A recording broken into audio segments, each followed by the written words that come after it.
আল্লাহ রাব্বুল আলামিন বলেন ওয়ালাকাদ খালাকনাল ইনসান। আল্লাহ তাআলা বলেন আমি আল্লাহ মানুষকে সৃষ্টি করেছি। শুধু তাই নয়, ওয়া না'লামু মা তুওয়াসওয়িসু বিহি নাফসু, আমি আল্লাহ জানি মানুষের অন্তরে কোন জিনিসে ওয়াসওয়াসা দেয়। বলেন তো ওয়াসওয়াসা জিনিসটা দেখা যায় নাকি? ওয়াসওয়াসা দেখা যায়, কিন্তু আমার আপনার রব আল্লাহ তাআলা কি বলেন? ওয়া না'লামু মা তুওয়াসওয়িসু বিহি নাফসু, ওয়াসওয়াসা কিন্তু বাহিরে দেয় না, ওয়াসওয়াসা আসে অন্তরের মধ্যে। আমার আল্লাহ তাআলা বলেন, ও আমার বান্দা, আমি যে শুধুই তোমার স্রষ্টা বিষয়টা এমন নয়, আমি আল্লাহ তাআলা তোমার অন্তরের মধ্যে কোন জিনিসে ওয়াসওয়াসা দেয় এটাও আমি আল্লাহ তাআলা জানি। আল্লাহ তাআলা কেমন জানি আমার আপনার প্রশ্নের জবাব দিচ্ছেন। আয় আল্লাহ, আপনি কেমনে জানেন? আমি যদি এই প্রশ্ন আমরা যদি আল্লাহ তাআলাকে করি, আয় আল্লাহ আপনি কেমন করে জানেন আমার অন্তরের মধ্যে কোন জিনিসে ওয়াসওয়াসা দেয়? আমার এই প্রশ্নের জবাবটা, আমাদের প্রশ্নের জবাবটা আল্লাহ তাআলা বলতেছে, ও আমার বান্দা, আমি তোমার অন্তরের ওয়াসওয়াসার খবর জানার কারণ হলো ওয়া নাহনু আকরাবু ইলাইহি মিন হাবলিল ওয়ারিদ। আমি আল্লাহ তোমার অন্তরের ওয়াসওয়াসার খবর জানার কারণ হলো আমি তোমার শাহরগের চাইতেও অধিক নিকটবর্তী। সুবহানাল্লাহ বলেন। একটা কথা, সহজ কথা, আমি আমার থেকে যত নিকটে, আমার আল্লাহ আমার চাইতে তা অনেক বেশি বেশি গুণ অধিক নিকটে। আমি আমার থেকে যত কাছে, তার চাইতে বেশি কাছে কে? আমি তো যা দিয়া দেখি এইটারেও দেখি না। দেখি কি দিয়ে? আমরা কি দিয়ে দেখেন আপনারা? জোরে বলেন, কি দিয়ে? আপনার চোখ, আমার চোখ আয়না ছাড়া কয়দিন দেখছি? একদিনও দেখছি আমি? আপনি দেখছেন? কেউ দেখে নাই। তাহলে যেটা দিয়া দেখি সেটারেই দেখতে পারি না, কপালটারেও দেখতে পারি না, নাকটাকেও দেখতে পারি না, নিজের দাঁতগুলারেও দেখতে পারি না, আয়না ছাড়া। পেছনের দিক তো দেখি না, অথচ আমার আল্লাহ তাআলা আমার সব কিছু দেখেন। শুধু দেখেন তা নয়, আমার অন্তরের মধ্যে অদৃশ্য বিষয় ওয়াসওয়াসা, এটাকেও আল্লাহ তাআলা দেখেন এবং জানে। আল্লাহ দিনের বেলায় মনে হয় শুধু দেখে, এইগুলা রাতে আর দেখে না। দেখে তো? সর্ব অবস্থায় আল্লাহ রাব্বুল আলামিন দেখেন। আমি কোনটা গোপন করি, কোনটা লুকাই, দুনিয়ার কেউ জানে না, কিন্তু আমার আল্লাহ তাআলা জানেন। আল্লাহ তাআলা বলেন, নবীকে আপনি বলে দেন, কুল ইন তুখফু মা ফি সুদুরিকুম আও তুবদুহু ইয়ালামহুল্লাহ। তোমরা কোনটা গোপন করো, কোনটা অন্তরের মধ্যে লুকায় রাখো, সব আল্লাহ তাআলা জানেন। সুবহানাল্লাহ। তাহলে যে আল্লাহ আমার অন্তরের খবর জানে, সে আল্লাহ আমার অঙ্গ প্রত্যঙ্গের দ্বারা যত পাপ করি এগুলো আল্লাহ তাআলা জানেন না? আল্লাহ রাব্বুল আলামিন এরপরে বলেন, বান্দা আমি একা শুধু জানি তা নয়, শুনে নাও। ইয ইয়াতালাক্কাল মুতালাক্কিয়ানি আনিল ইয়ামিনি ওয়া আনিশ শিমালি কাঈদ। আল্লাহ রাব্বুল আলামিন আমাদের প্রত্যেকের ডান কাঁধে আর বাম কাঁধে দুইজন ফেরেশতা নিযুক্ত করে রাখছেন। এই দুইজন ফেরেশতাকে আমরা বলি কিরামান কাতিবিন, সম্মানিত লেখকদ্বয়। আল্লাহ তাআলা আরেক জায়গায় বলেন কিরামান কাতিবিনা ইয়ালামুনা মা তাফআলুন। আল্লাহ তাআলা বলেন সম্মানিত লেখকদ্বয় কিরামান কাতিবিন, জানে তোমরা কি আমল করো। তাহলে আমাদের কর্মগুলা লিপিবদ্ধ হয়, ভালোটাও লিপিবদ্ধ হয়, মন্দটাও লিপিবদ্ধ হয়। কিরামান কাতিবিন সরকারি চাকরি করে না যে দৈনিক 8 ঘন্টা ডিউটি আর শুক্রবার শনিবার ছুটি, অন্যান্য বিশেষ দিনে ছুটি। কিরামান কাতিবিনের কি এই চাকরি নাকি? কিরামান কাতিবিন বালেগ হওয়ার পরে এই দুই ফেরেশতা দুই কাঁধে বসে যায়, একেবারে মৃত্যুর আগ পর্যন্ত তারা দুইজন বসে থাকে, একটা মুহূর্তের জন্য আলাদা হয় না। রাতের আধারে যে যেই পাপ করুক না কেন, অপরাধ করুক না কেন, আল্লাহ তো দেখেনি, সাথে সাথে এরাও গুনার সাক্ষী হিসাবে থেকে যায়। কর্মগুলা লিপিবদ্ধ করা হয়। আরো একজন ফেরেশতা আছে, আল্লাহ তাআলা তার ব্যাপারে বলেন, মা ইয়ালফিযু মিন কাওলিন ইল্লা লাদাইহি রাকীবুন আতীদ। প্রত্যেকটা প্রতিটা মানুষের সাথে সদা তৎপর একজন ফেরেশতা আছে। আমি আপনি মুখ দিয়া বাহির করার সাথে সাথে যেই কথাই বাহির করি না কেন ও ওইটারে রেকর্ড করে ফেলে। সুবহানাল্লাহ। ওই ফেরেশতা আমার সাথেও আছে, আপনাদের সবার সাথেই আছে। ফোনে যখন কথা বলে, ফোনে যারা কথা বলতেছে বেগানা নারী পুরুষের সাথে, যেই জায়গায় যা বলতেছে, ষড়যন্ত্র চক্রান্ত যা করতেছে সবগুলা ওই ফেরেশতা রেকর্ড করে ফেলতেছে। মাঝে মধ্যে দেখেন না দুনিয়ার মধ্যে মোবাইলের কল রেকর্ড ফাঁস হইলে কত বিপদ। আমার আপনার সারা জিন্দেগির কল রেকর্ড গুলা যদি ফেরেশতা মানুষের সামনে ফাঁস করে দেয়, মাটির তলে মাথা দিয়া ছাড়া কোনো উপায় থাকবে না, ঠিক কিনা বলেন? দুনিয়ার মেমোরি মাঝে মধ্যে ফরম্যাট হয়ে যায়, ভাইরাসে ধরতে পারে, কিন্তু এই ফেরেশতা যেই কথাগুলা সংরক্ষণ করেছে কোনোদিন এই কথাগুলা ডিলিট হবে না। এরা তো আছে। শুধু তা নয়, আমি আপনি যেই অঙ্গ প্রত্যঙ্গগুলা দিয়ে গুনাহ করি, পাপ করি, অপরাধ করি, এরাও কিন্তু আমার গুনার সাক্ষী হিসাবে দুনিয়ার মধ্যে আছে। কোনো সময় মনে রাখবেন, সাক্ষী গোয়েন্দা যারা, এরা কিন্তু অপরাধ যখন সংগঠিত হয় তখন বাধা দেয় না। তখন এরা বাধা দেয় না, এরা শুধু দেখে কি করতেছে, ইনফরমেশন নিয়ে যায়। অনুরূপ ভাবে আমার আপনার অঙ্গ প্রত্যঙ্গ গুলো হলো আল্লাহ তাআলার প্রদত্ত গোয়েন্দা। দুনিয়ার মধ্যে ওরা আমাদেরকে গুনার থেকে, পাপ থেকে বাধা দিবে না, নিষেধও করবে না, ওরা চুপচাপ থাকবে। কিন্তু কিয়ামতের দিন আমার আপনার অঙ্গ প্রত্যঙ্গ গুলা আমার আপনার পক্ষে অথবা বিপক্ষে আল্লাহর দরবারে সাক্ষ্য প্রদান করবে। বিশ্বাস হয় যে এই হাত কথা বলবে? বিশ্বাস হয়? আল্লাহ তাআলা কোরআনুল কারীমের সূরা ইয়াসিনের মধ্যে বলেন, আল-ইয়াউমা নাখতিমু আলা আফওয়াহিহিম ওয়া তুকাল্লিমুনা আইদিহিম ওয়া তাশহাদু আরজুলুহুম বিমা কানু ইয়াকসিবুন। আল্লাহ রাব্বুল আলামিন বলেন, আল-ইয়াউম, আজকের এই দিন অর্থাৎ কিয়ামতের দিন, নাখতিমু আলা আফওয়াহিহিম, আমি তাদের মুখের উপরে মোহর মেরে দিব। সেই দিন তাদের বাক শক্তি রুদ্ধ হয়ে যাবে, মুখ দিয়ে কথা বলার মতো ক্ষমতা থাকবে না। আল্লাহ তাআলা বলেন, ওয়া তুকাল্লিমুনা আইদিহিম, আমার সাথে কথা বলবে তাদের হাত, ওয়া তাশহাদু আরজুলুহুম, সাক্ষী দিবে তাদের পা, বিমা কানু ইয়াকসিবুন, এই হাত এবং পা দ্বারা দুনিয়াতে তারা যা উপার্জন করেছে সব তারা আল্লাহ তাআলার কাছে বলে দিবে। আসসালামু আলাইকুম ওয়া রাহমাতুল্লাহি ওয়া বারাকাতুহু।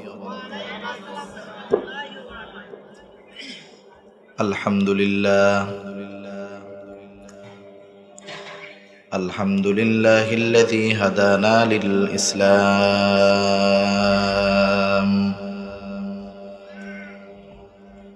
আল্লাযী নাযালাল কুরআন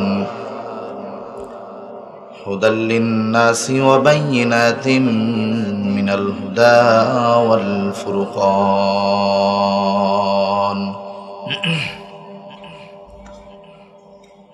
وخلق الإنسان وكرمه وعلمه من البيان ما لم يعلم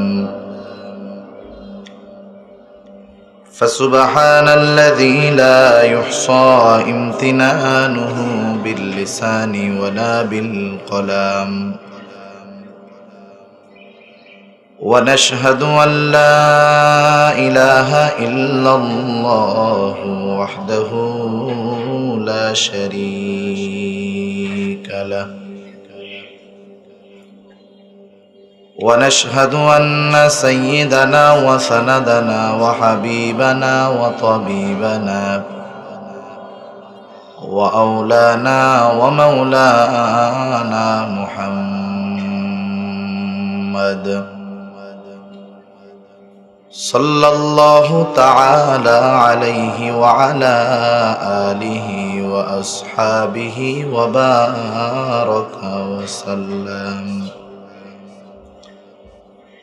وبارك وسلم تسليما كثيرا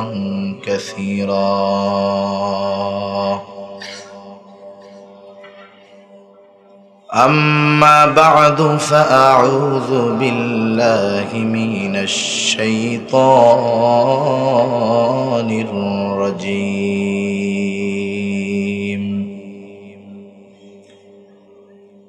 بسم الله الرحمن الرحيم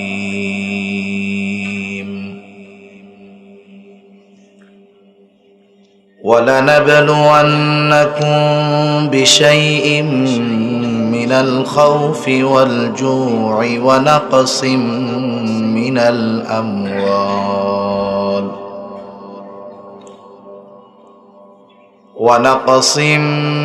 الأموال والأنفس والثمرات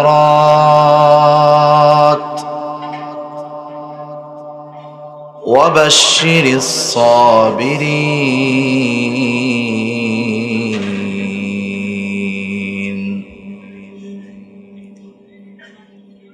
الذين إذا أصابتهم مصيبة قالوا إنا لله وإنا إليه راجعون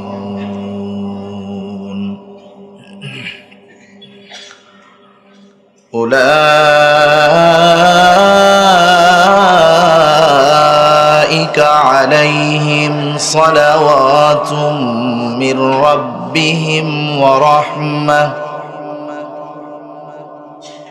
وأولئك هم المهتدون.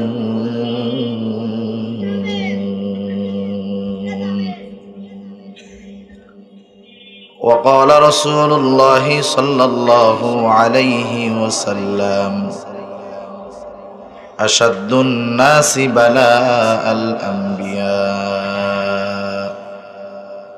ثم الأمثال فالأمثال أو كما قال النبي صلى الله عليه وسلم صدق الله العلي العظيم وصدق رسوله النبي الكريم ونحن على ذلك من الشاهدين والشاكرين والحمد لله رب العالمين. سبحانك لا علم لنا إلا ما علمتنا إنك أنت العليم الحكيم. আমরা মুহাব্বতের সাথে সবাই দুরূদ শরীফ পাঠ করি। اللهم صل على محمد وعلى آل محمد كما صليت على إبراهيم وعلى آل إبراهيم إنك حميد مجيد. اللهم بارك على محمد وعلى آل محمد كما باركت على إبراهيم وعلى آل إبراهيم إنك حميد مجيد. محمد نے آکر کفر کو مٹایا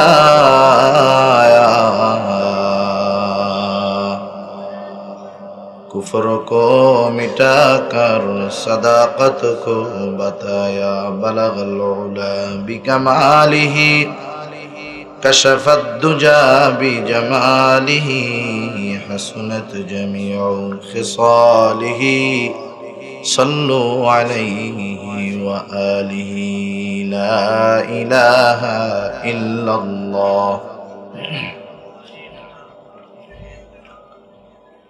لا إله إلا الله لا إله إلا الله.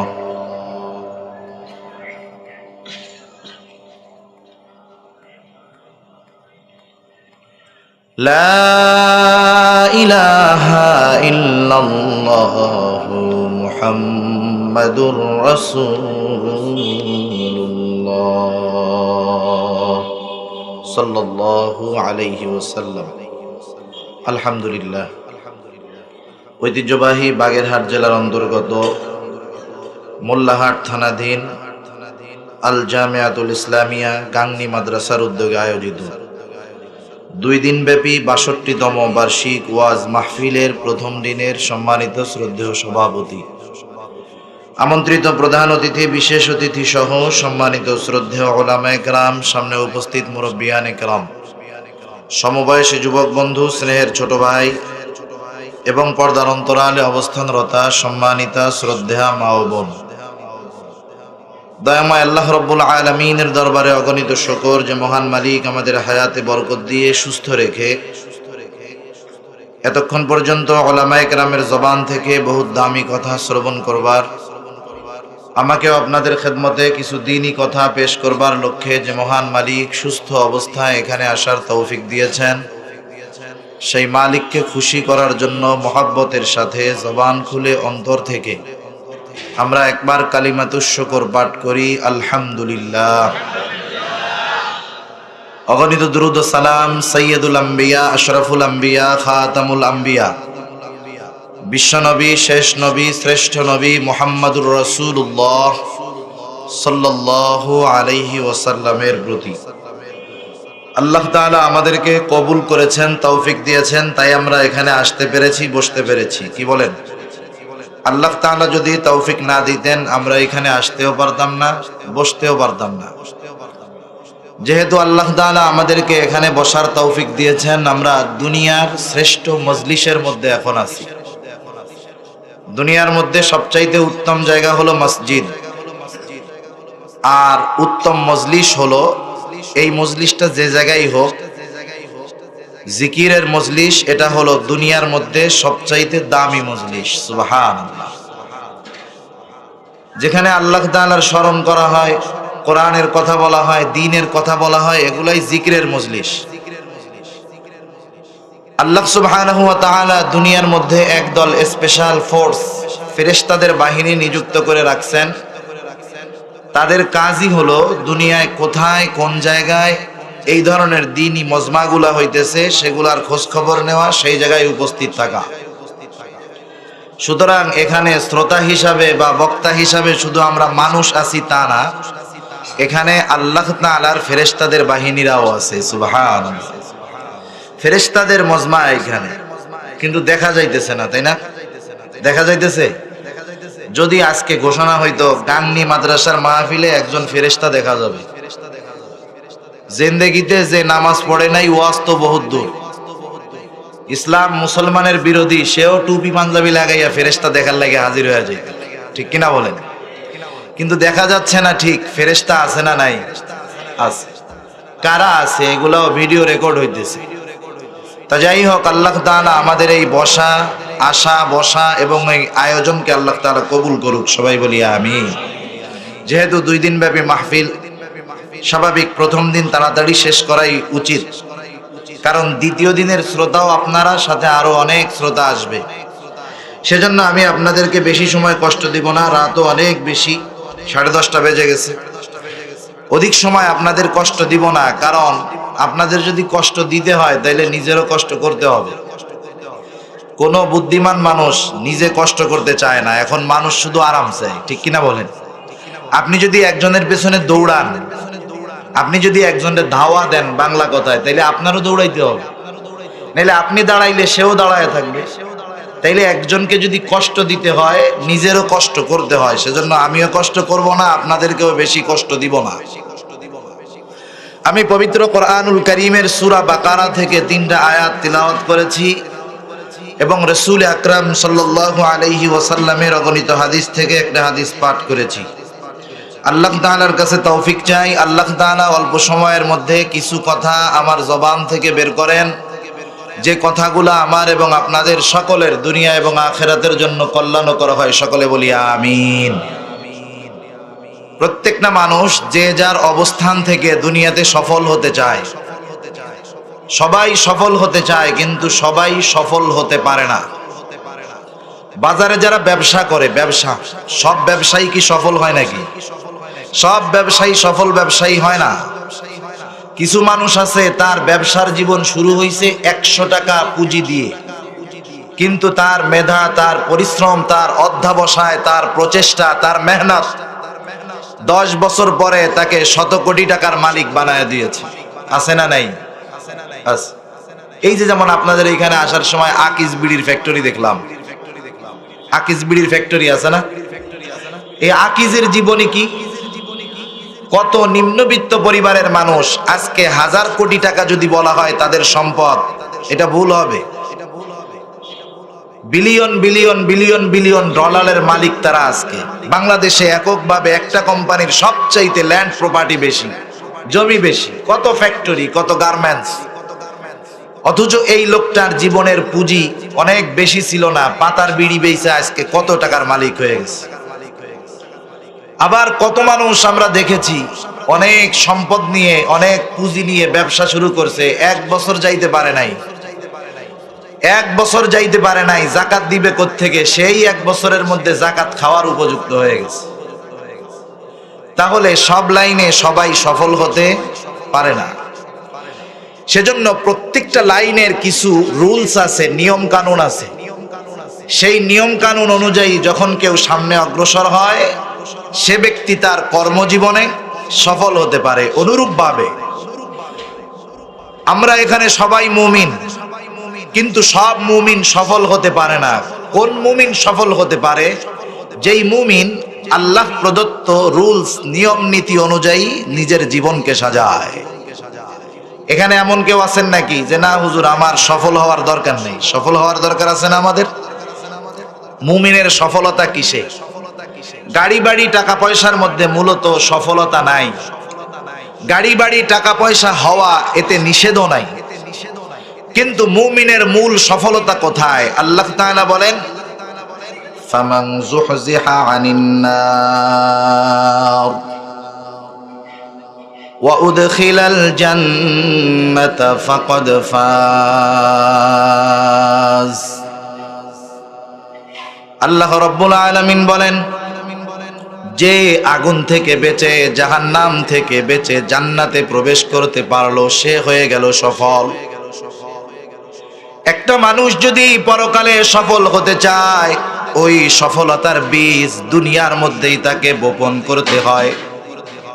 যেমন একটা কৃষক যদি সে চায় 4 মাস পরে তার ঘরের মধ্যে ফসল তুলবে, এই নিয়ত করে সুন্দর একটা জমি নেওয়ার পরে সে যদি চুপচাপ ঘরের মধ্যে বসে থাকে, ওই জমিনের মধ্যে চারা না লাগায়, ওই জমিনের মধ্যে পরিষ্কার না করে, জমিনের মধ্যে চারা রোপণ না করে, বলেন তো 4 মাস ওই জমিটা তার মালিকানায় থাকলে 4 মাস পরে কি সে ঘরে ধান তুলতে পারবে নাকি? কোনোদিন সম্ভব নয়। সে যদি এই চিন্তা করে আমি জমি কিনলাম, এই জমির মধ্যে ধান হবে, কিন্তু আমি বাড়িতে বসে থেকে 4 মাস পরে এসে ধান নিব, এটা যেমন সম্ভব নয়, অনুরূপভাবে দুনিয়ার মধ্যে যদি কেউ মেহনত না করে, সফলতার বীজ বপন না করে, আল্লাহর কসম কিয়ামতে সে সফল হতে পারবে না। একজন মুমিন সফল মুমিন কিভাবে হবে? কোরআনুল কারীমের বিভিন্ন জায়গায়, বিভিন্ন সূরায় আল্লাহ তাআলা বিভিন্ন সূত্র আমাদেরকে বর্ণনা করে দিয়েছেন। আল্লাহ তাআলা কোরআনুল কারীমের সূরা আলে ইমরানের 200 নম্বর আয়াত আল্লাহ তাআলা বলেন, ইয়া আইয়ুহাল্লাযীনা আমানুসবিরু ওয়াসাবিরু ওয়ারাবিতু ওয়াত্তাকুল্লাহা লাআল্লাকুম তুফলিহুন। এই আয়াতের মধ্যে আল্লাহ তাআলা মুমিনদেরকে উদ্দেশ্য করে বলেন, হে মুমিনেরা, ইয়া আইয়ুহাল্লাযীনা আমানু, হে ঈমানদারেরা, তোমরা যদি সফলতা অর্জন করতে চাও, এই আয়াতের মধ্যে আল্লাহ তাআলা 4টি গুণের কথা বর্ণনা করেছেন। কয়টা গুণ? এদিকে খেয়াল দেন, কয়টা গুণ? 4টা গুণের কথা আল্লাহ তাআলা বলেছেন। 1 নাম্বার আল্লাহ তাআলা বলেছেন, হে ঈমানদারেরা, ইসবিরু, সবর করো। এরপরে আল্লাহ তাআলা আবার বলেছেন, ওয়াসাবিরু, সবরের উপরে তোমরা অটল থাকো। তিন নম্বরে আল্লাহ তাআলা বলেছেন ওয়ারাবিতু, সর্বদা জিহাদের জন্য প্রস্তুত থাকো। চার নম্বর আল্লাহ তাআলা বলেছেন ওয়াত্তাকুল্লাহ, তোমরা আল্লাহ তাআলাকে ভয় করো। এই চারটা গুণ যেই মুমিন অর্জন করতে পারবে, আল্লাহ তাআলা বলেন লাআল্লাকুম তুফলিহুন, কেন এই চারটা গুণ তোমরা অর্জন করবে যেন তোমরা সফল কাম হতে পারো। তার মানে মুফাসসিরিনে কেরাম বলেন যেই মুমিনের মধ্যে এই চারটা গুণ পাওয়া যাবে সেই মুমিন হয়ে যাবে সফল মুমিন। আমরা যদি সফল মুমিন হতে চাই, এক নাম্বার গুণ আল্লাহ তাআলা বলেন হে মুমিন সবর করো। দুই নাম্বার গুণ ওয়াসাবিরু, সবরের উপরে অটল থাকো। সবর এমন একটা গুণ, সবর অন্যতম বড় একটি মুমিনের ভূষণ। অনেক সময় আমরা মনে করি সবর মনে হয় শুধু বিপদ আপদ মুসিবতের ক্ষেত্রেই মনে হয় সবর করা হয়। আমার একজন গালি দিল, আমি চুপ করে থাকলাম, আমি মনে করি এটাই মনে হয় শুধু সবর। আসলে বিষয়টা এমন নয়। মুফাসসিরিনে কেরাম তাফসীরের মধ্যে উল্লেখ করেন, প্রসিদ্ধ যত তাফসীর আছে সচরাচর আমরা যেটা চিনি মাআরিফুল কোরআন, মাআরিফুল কোরআন সহ যত তাফসীর আছে প্রত্যেকটা তাফসীরের মধ্যে মুফাসসিরিনে কেরাম সবরকে তিনটি শাখায় বিভক্ত করেছেন। কয়টি শাখায়? জোরে বলেন কয়টি শাখায়? কথা বুঝতে হবে, শুধু শুনলে হবে না। কথা বুঝতে হলে চামড়ার কান শুধু ব্যবহার করলে হয় না। কথা বুঝতে হলে চামড়ার কানের সাথে হৃদয়ের একটা কান আছে, সেটাকেও ব্যবহার করতে হয়। অনেক সময় সুন্দর কথা শোনা যায় কিন্তু হৃদয়ের কান না লাগানোর কারণে ওই কথা বোঝা যায় না। আর যে কথা বোঝা যায় না সে কথা স্মরণ থাকে না। আমল তো বহুত দূর, এখান থেকে বাইর হওয়ার আগেই যাওয়ার সময় হুজুরের দিকে ওয়াজ সব ফেরত দিয়া বাড়ি ফিরে যেতে হয়। সেজন্য আমরা আমাদের চামড়ার কানের সাথে অন্তরের কানটাকেও সজাগ রাখবো ইনশাআল্লাহ। রাখা যাবে না? মাঝে মধ্যে যদি জিজ্ঞাসা করি একটু জবাব দিবেন, কারণ এমন কিছু আবার জিজ্ঞাসা করব না যাতে আপনারা না আমি বিপদে না পড়ে যাই। এরকম বিষয় আছে না অনেক সময়, যিনি জিজ্ঞাসা করেন, যাকে জিজ্ঞাসা করা হলো সে বিপদে পড়ে না, বরং যিনি জিজ্ঞাসা করেন তিনি বিপদে পড়ে যায়। এরকম কিছু জিজ্ঞাসা করা হবে না, ভয় নাই, যা বলবো তাই জিজ্ঞাসা করব। জিজ্ঞাসা করার কারণ হইল যে আপনারা সজাগ আছেন কিনা, বুঝতেছেন কিনা। কারণ ছোটবেলায় দাদা দাদির গল্প আপনারা শুনছেন না? ছোটবেলায় আমরা তো এখন বাচ্চারা ঘুমাইতে গেলে ওদের হাতে মোবাইল দেওয়া লাগে, মা বাপ ঘুমাইতে বলে বলে আগে দাও একটু গেমস খেলে নেই। কিন্তু আগের সময় যখন ছোটবেলায় আমরা ঘুমাইতে যাইতাম, আমরা দাদা দাদি বাজার দাদা দাদি নাই, মারে বলতো একটু গল্প শোনাও। দাদি এইবার রূপকথার গল্প শুরু করছে। দাদির গল্প চলে ততক্ষণ যতক্ষণ হুহা চলে, ঠিক কিনা বলেন? হুহা শেষ, গল্পও শেষ। সেজন্য জিজ্ঞাসা করলে আপনারা একটু জবাব দিবেন, তাইলে আমি বুঝতে পারবো যে না সজাগ আছেন এখন। তাহলে সবরের শাখা হলো তিনটা। কয়টা? সবরের শাখা হলো তিনটা। এক নাম্বার সবরুন আলাত তাআত, দুই নাম্বার সবরুন আনিল মাআসি, তিন নাম্বার সবরুন আলাল মাসায়েব। এক নাম্বার সবর হলো সবরুন আলাত তাআত, তথা আনুগত্যের মধ্যে সবর। প্রত্যেকটা মুমিন আনুগত্য করে কার? জোরে বলেন তো। আল্লাহ তাআলার আনুগত্য করে, তার রাসূলের আনুগত্য করে। এক কথায় সবরুন আলাত তাআতের আরেকটা পরিভাষা হলো সবরুন আলাল ইবাদাহ, ইবাদতের মধ্যে সবর। ইবাদতের মধ্যে যদি কোনো ব্যক্তি সবর অর্জন করতে চায় তাহলে কি করণীয়? কারণ আমি আপনি ছোট বড় যত ইবাদত করি না কেন, ইবাদত যত ছোট হোক আর বড় হোক, বলেন তো ইবাদতের একমাত্র হকদার কে? আল্লাহ তাআলা হলেন ইবাদতের হকদার। এখন আমি আপনি যদি আমার আপনার ইবাদতটাকে সবরওয়ালা ইবাদত বানাতে চাই, তাহলে আমার আপনার ইবাদতটাকে সুন্দর ইবাদত বানাতে হবে। কারণ আল্লাহ তাআলা আমাদের উপরে এমন কিছু চাপায়া দেন নাই। আল্লাহ তাআলা বলেন নাই মুমিন তুমি শুধু দিনভর নামাজ পড়বা, জিন্দেগি ভর রোজা রাখবা, এমনটা আল্লাহ বলেন নাই। আল্লাহ তাআলা অনেক ইবাদতের কথা বলেন নাই, বরং আল্লাহ তাআলা কোরআনুল কারীমের মধ্যে সুন্দর ইবাদতের কথা বলছেন। আল্লাহ তাআলা সূরা মুলকের মধ্যে বলেন, আল্লাযী খালাকাল মাউতা ওয়াল হায়াতা লিয়াবলুয়াকুম আইয়ুকুম আহসানু আমালা। আল্লাহ তাআলা বলেন, আল্লাযী খালাকাল মাউতা ওয়াল হায়াত, যিনি মাউত এবং হায়াতকে তথা মরণ এবং জীবনকে সৃষ্টি করেছেন তিনি হলেন আল্লাহ। আল্লাহ তাআলা কেন জীবন এবং মরণ এবং জীবনকে আল্লাহ সৃষ্টি করেছেন? আল্লাহ তাআলা বলেন লিয়াবলুয়াকুম, এই জীবন এবং মৃত্যুর সৃষ্টি আল্লাহ তাআলা করেছেন তোমাদের পরীক্ষা নেওয়ার জন্য তথা আমাদের পরীক্ষা নেওয়ার জন্য। কি পরীক্ষা আল্লাহ তাআলা নেবেন? আল্লাহ তাআলা বলেন পরীক্ষা হলো আইয়ুকুম আহসানু আমালা, কার আমলটা কত সুন্দর, এই সুন্দর আমলের পরীক্ষা আল্লাহ তাআলা নেবেন। তাহলে একটা পাইলাম সবরওয়ালা ইবাদত দরকার, দ্বিতীয়টা পাইলাম সুন্দর ইবাদত দরকার। এখন প্রশ্ন হলো যার ইবাদতটা সুন্দর মূলত তার ইবাদতটাই হলো সবরওয়ালা ইবাদত। এখন আমি আপনি আমার আপনার ইবাদতকে সবরওয়ালা সুন্দর ইবাদত কিভাবে করতে পারবো? যদি আমার আপনার ইবাদতের মধ্যে দুইটা জিনিস পাওয়া যায় তাহলে আমার আপনার ইবাদতগুলা সবরওয়ালা সুন্দর ইবাদত হয়ে যাবে। বলেন ইবাদত সবরওয়ালা সুন্দর ইবাদত হওয়ার জন্য দুইটা জিনিস কম্পালসারি। কয়টা জিনিস? দুইটা জিনিস লাগবেই লাগবে। এই দুইটা জিনিস একসাথে লাগতে হবে, থাকতে হবে। একটা যদি থাকে আর একটা যদি না থাকে কিন্তু কাজ হবে না। এই যে আমাদের সামনে লাইটগুলা জ্বলতেছে কত সুন্দর আলো দেয়, বলেন তো এই প্রতিটা লাইটের সাথে কয়টা তার আছে? জোরে বলেন কয়টা তার? কথা বুঝতেছেন?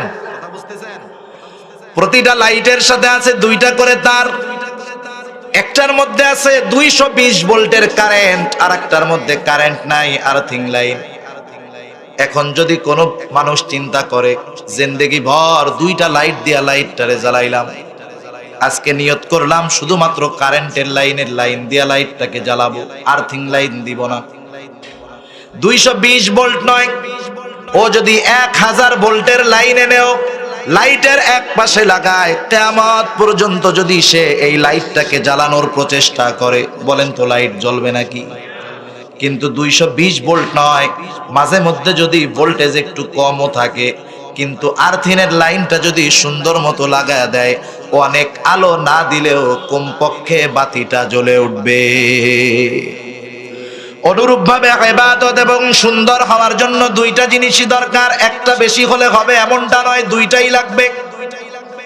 এক নাম্বার যেই জিনিসটা লাগবে সেটার নাম হলো ইখলাস। ইখলাস তথা হলো নিয়তের পরিশুদ্ধতা লাগবে। এজন্য রাসূলুল্লাহ সাল্লাল্লাহু আলাইহি ওয়াসাল্লাম বলেন, আখলিস দীনাকা ইয়াকফিকাল আমালুল কলিল। তোমার ইখলাসকে পরিশুদ্ধ করো, নিয়ত পরিশুদ্ধ করো, অল্প আমল নাজাতের জন্য যথেষ্ট হয়ে যাবে। দুনিয়াতে প্রতিটা মানুষ আমরা যা আমল করি, আমার সারা জিন্দেগির আমল আল্লাহ রাব্বুল আলামিনের সামনে হাজির করা হবে, উপস্থিত করা হবে। আমি আপনি যা আমল করেছি কিয়ামতের ময়দানে সব আমলগুলো আল্লাহর সামনে উপস্থিত করা হবে। আল্লাহ তাআলা বলেন, ওয়াকাদিমনা ইলা মা আমিলু মিন আমালিন ফাজআলনাহু হাবাআম মানসুরা। আল্লাহ তাআলার সামনে যখন আমাদের আমলগুলোকে হাজির করা হবে, ওই আমলগুলোকেই আল্লাহ তাআলা গ্রহণ করবেন যেই আমলগুলোর মধ্যে আল্লাহর সন্তুষ্টি ছিল, যেই আমলগুলো ছিল ইখলাসবিহীন, আল্লাহর সন্তুষ্টিবিহীন। আল্লাহ তাআলা সেই আমলগুলোর ব্যাপারে বলেন, আমি আল্লাহ তাআলা ওই আমলগুলোকে আল হাবাউল মানসুরে পরিণত করে দিব। আল হাবাউল মানসুর এটাকে আবার কি বলা হয়, কোন জিনিস এইটা? একটা মিসাল দিলে আপনাদের বুঝতে সহজ হবে। এই অঞ্চলগুলোতে তো অবশ্যই টিনের ঘর আছে, আছে না? টিনের ঘরের উপরে মাঝে মধ্যে চালের মধ্যে স্ক্রু উঠে যায়, তখন একটা ছিদ্র হয়ে যায়। দুপুর বেলায় যখন ওই চালের উপরে প্রচন্ড রোদের প্রখরতা পড়ে, ঘরের দরজা জানালা যদি আটকানো থাকে, ওই সূর্যের আলো চালের উপরে পড়ার কারণে ওই টিনের চালর ছিদ্র দিয়ে ঘরের মধ্যে একটা আলোর রেখা পড়ে। খেয়াল করে দেখবেন, ঘর আপনার যত পরিষ্কার থাকুক না কেন, যখন ওই আলোর রেখাটা ঘরের মধ্যে পড়ে, ওই রেখার মধ্যে অগণিত ময়লা উঠতে দেখা যায়। ওই ময়লাগুলো এখানেও আছে, অনেক ময়লা আছে, কিন্তু আমাদের চোখ দিয়ে এই ময়লাগুলো দেখা সম্ভব না। এই ধুলাগুলা এমন ধুলা, এটা নিশ্চিহ্ন ধুলা, যার কোনো চিহ্ন নাই। এত ধুলা থাকার পরেও আমরা কি মনে করি এখানে ধুলা আছে? নাই, কারণ এটা নিশ্চিহ্ন, এটা খালি চোখে দেখা যায় না। আল্লাহ রাব্বুল আলামিন ইখলাসবিহীন আমলগুলাকে এইরকম নিশ্চিহ্ন করে দিবেন। কিন্তু ইখলাসবিহীন আমল, এ তো আল্লাহর হক নষ্ট করা হলো। কারণ ছোট বড় সব ইবাদতের একমাত্র হকদার হলেন আল্লাহ। ইখলাসবিহীন আমল করা মানে আল্লাহ তাআলার হক নষ্ট করে দেওয়া। দুনিয়ার মধ্যে কেমন হয়, মনে করেন একটা মানুষ 1 লক্ষ টাকার বান্ডিল নিয়ে ব্যাংকের মধ্যে গেল। ব্যাংকের মধ্যে যাওয়ার পরে সে ওই 1 লক্ষ টাকার বান্ডিলের মধ্যে 10টা জাল টাকা দিয়ে দিয়েছে। ব্যাংক কর্তৃপক্ষ টাকা গণনা করার জন্য সুন্দর মতো যখন মেশিনের মধ্যে দিয়ে দিল, বলেন তো আসল টাকার পরে যখন জাল টাকার নোটটা আসবে, ব্যাংকের মধ্যে টাকা গণনা করার যেই মেশিনটা আছে, ওই মেশিনটা জাল টাকা নির্ণয় করতে পারবে কি পারবে না? মেশিন সিগন্যাল দিবে টাকা কিন্তু জাল। যখন একটা টাকা জাল বাঁধলো, এইরকম করতে করতে যখন 10টা টাকা জাল পড়ে যাবে, ব্যাংকের ক্যাশিয়ার বুঝতে পারবে এটা ইচ্ছাকৃত সে করেছে, সাথে সাথে পুলিশকে ইনফরমেশন করবে, পুলিশ আইসা তাকে অ্যারেস্ট করবে। বলেন তো এই যে জাল 10টা 100 টাকার নোট, এইটা কি মালিককে আবার ফেরত দেওয়া হবে নাকি? এটা ব্যাংক কর্তৃপক্ষ পুড়ায় ফেলবে, নষ্ট করে ফেলবে, ছিঁড়ে ফেলবে। এতটুকুই শেষ নয়, জাল টাকা বহন করার কারণে ওই ব্যক্তিকে আসামির কাঠগড়ায় দাঁড়াতে হবে, শাস্তি ভোগ করতে হবে। অনুরূপভাবে ইখলাসবিহীন আমলগুলা হলো ওই জাল টাকার মতো, জাল নোটের মতো। ওতে জাল নোটও গেল, শাস্তিও পেতে হলো। ইখলাসবিহীন আমলটাও ওই রকম, যাতে ইবাদতও যাবে, আল্লাহর দরবারে শাস্তিও পেতে হবে। সেজন্য 1 নাম্বার হলো আল্লাহ তাআলার সন্তুষ্টি প্রতিটা ইবাদতের মধ্যে থাকবে। 2 নম্বর, দুইটা জিনিসের সমন্বয় যখন ঘটবে, আর্থিনের লাইন আর কারেন্টের লাইনের সমন্বয় যখন ঘটে, লাইট জ্বলে ওঠে, অনুরূপভাবে ইখলাস এবং সুন্নাতের সমন্বয় যখন ঘটে, ওই ইবাদতটা হয়ে যায় সুন্দর ইবাদত, আর ওই ইবাদতটাই হয়ে যায় সবরওয়ালা ইবাদত। এই পদ্ধতি অনুসরণ করলে তাহলে সবরের প্রথম প্রকার সাবরুন আলাত তাআত, এই সাবরুন আলাল ইবাদাহ, ইবাদতের মধ্যে সবর চলে আসবে। 2 নম্বর হলো সাবরুন আনিল মাআসি, গুনার ক্ষেত্রে সবর, পাপাচারের মধ্যেও সবর আছে। আজকে তো এমন একটা জামানার মধ্যে আমরা বসবাস করি, একটা সময় মানুষ যদি গুনাহ করতে চাইতো গুনার কাছে যাওয়া লাগতো। এখন গুনাহ করার জন্য গুনার কাছে যাওয়া লাগে না, মানুষ পকেটের মধ্যে নিয়ে গুনাহ নিয়ে ঘুরতে পারে। পকেটে গুনাহ নিয়ে নামাজ পড়ে, পকেটে গুনাহ নিয়ে রোজা রাখে, হজও করতে যায় পকেটে গুনাহ নিয়ে, ঠিক কিনা বলেন? এক সময় 20, 30, 40 বছর আগে মনে করেন একজনের মনে চাইছে যে একটা সিনেমা দেখবে। সিনেমা যখন যেখানে খুশি মন চাইলেই দেখা যাইতো না, চলে যাইতে হইতো মোল্লাহাট, নাইলে বাগেরহাট, নাইলে চলে যাওয়া লাগতো খুলনা। সপ্তাহে 1 দিন গিয়ে এক সিনেমা দেখে আসতো। 3 ঘন্টা সিনেমা দেখার গোনা সপ্তাহে 1 দিন হইতো।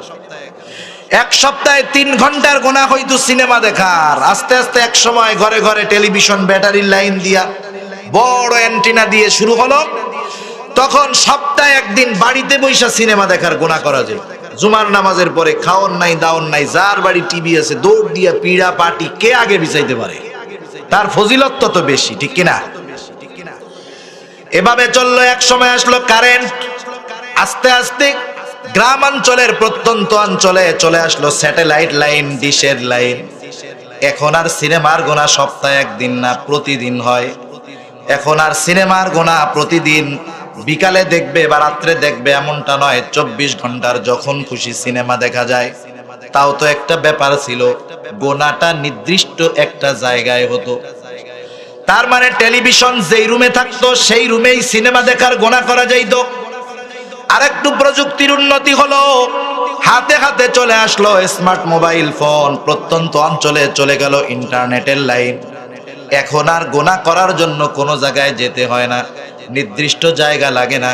মোবাইল ইন্টারনেটের কল্যাণে যেই জায়গায় খুশি, যখন খুশি, যা খুশি, যেভাবে খুশি, যেমন খুশি গোনা করা যায়, গোনা দেখা যায়।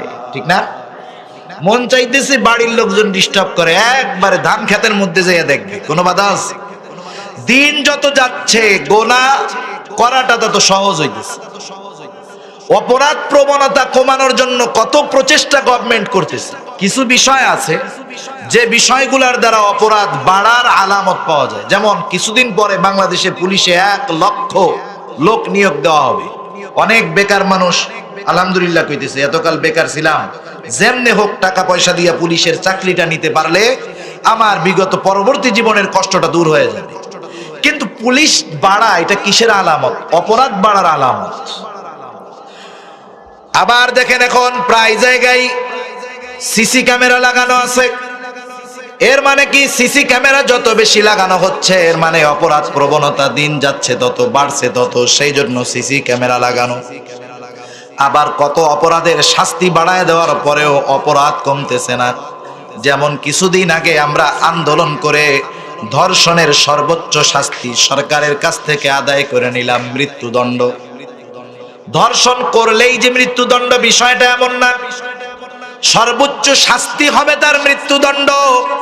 মাননীয় আদালত চাইলে তাকে মৃত্যুদণ্ড দিতে পারে, যাবজ্জীবনও দিতে পারে, বেকসুর খালাসও দিয়ে দিতে পারে, এটা আইনের ব্যাপার। কিন্তু শাস্তিটা তো হলো সর্বোচ্চ মৃত্যুদণ্ড।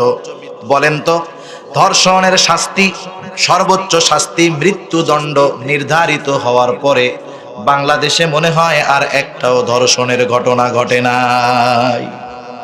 ঘটছে? তাইলে আইনের কঠোরতা করেও ধর্ষণ অপরাধ কমানো যায় নাই। সেজন্য দুনিয়ার আইন যত কঠোর হোক, প্রযুক্তি যত বাড়ানো হোক, আইন শৃঙ্খলা বাহিনী যত বাড়ানো হোক, দিন যাবে অপরাধ তত বাড়বে। যতক্ষণ পর্যন্ত না প্রতিটা মানুষ কোরআনের ফর্মুলায়, কোরআনের আলোকে নিজেকে সুসজ্জিত না করবে, ততক্ষণ পর্যন্ত দুনিয়া থেকে অপরাধ নির্মূল হবে না। অপরাধ, যে ব্যক্তি অপরাধ করে, মনে করেন একটা যুবক ছেলের বদ অভ্যাস আছে ইফটিজিং করা। ইফটিজিং হয় না আপনাদের এদিকে? ইফটিজিং হয়, যুবকেরা ইফটিজিং করে, সবাই করে না। যেই যুবকের ইফটিজিং করা অভ্যাস, ওই যুবকের সাথে যদি ওর আব্বা থাকে, ও জিন্দেগিতে ইফটিজিং করবে। ও ওর আব্বার সামনে চিন্তা করবে আমি হলাম দুনিয়ার শ্রেষ্ঠ ফেরেশতার চরিত্রের একজন লোক। ওর বাবার সামনে ওর মতো ভদ্র ছেলে আর কেউ হতে পারে না, ও নিজেকে ওর বাবার সামনে এভাবে উপস্থাপন করবে। তাহলে সাথে বাবা থাকলে গোনা করবে না, অপরাধ করবে না, ইফটিজিং করবে না, বিড়ি খাবে না, সিগারেট খাবে না, গাঁজা খাবে না, ফেনসিডিল খাবে না। আবার যদি এলাকার মানুষেরা দেখে ফেলবে, এই লজ্জায় সে হয়তো অনেক সময় অপরাধ করবে না। অনেক সময় অপরাধ করতে গেছে, তাকায় দেখে সিসি ক্যামেরা, আসতে সুন্দর মতো ফিরে আসবে। একদিন একটা ভিডিওর মধ্যে দেখছি যে এক লোক চুরি করছে, চুরির মাল জিনিস নিয়ে হাঁটা দিবে, তাকায় দেখে উপরে সিসি ক্যামেরা, কাম তো সারা রেকর্ড হয়ে গেছে। আস্তে চুরির মালগুলো জায়গা মতো রাইখা সিসি ক্যামেরার সামনে যায় এরকম 2 হাত দিয়ে মাপসাই কান ধরে খায়, আর জীবনে করব না। এই যে অপরাধটা করলো না, সিসি ক্যামেরার লেন্সের ভয়, ঠিক কিনা বল? তাহলে মানুষ দেখে ফেলবে, জেনে ফেলবে, সিসি ক্যামেরায় রেকর্ড হয়ে যাবে, এই ভয়ে আমরা গুনাহ করি না, পাপ করি না, অপরাধ করি না। আমি তো সিসি ক্যামেরার পেছনে যখন যাব, সিসি ক্যামেরা রেকর্ড করতে পারবে না। দিনের বেলায় মানুষে দেখবে, রাতের বেলায় তো মানুষে দেখবে না, গুনাহ আমি করতে পারবো। কিন্তু কিছু বিষয় যদি আমি আমার অন্তরের সাথে দৃঢ়ভাবে বদ্ধমূল করতে পারি, আল্লাহর কসম করে বলা যায়, ওই বিষয়গুলা যদি আমার অন্তরের মধ্যে যথাযথভাবে থাকে, আমার চরিত্র দিনের আলোয় যেমন, মানুষের সামনে যেমন, রাতের আধারেও আমার চরিত্রটা তেমনই হয়ে যাবে।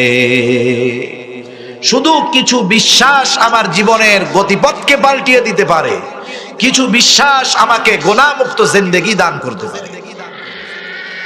বলেন তো আমি আপনি যা কিছু করি, যখন করি, যেভাবে করি, যে জায়গায় করি, দুনিয়ার কেউ না দেখলেও দেখেন কে?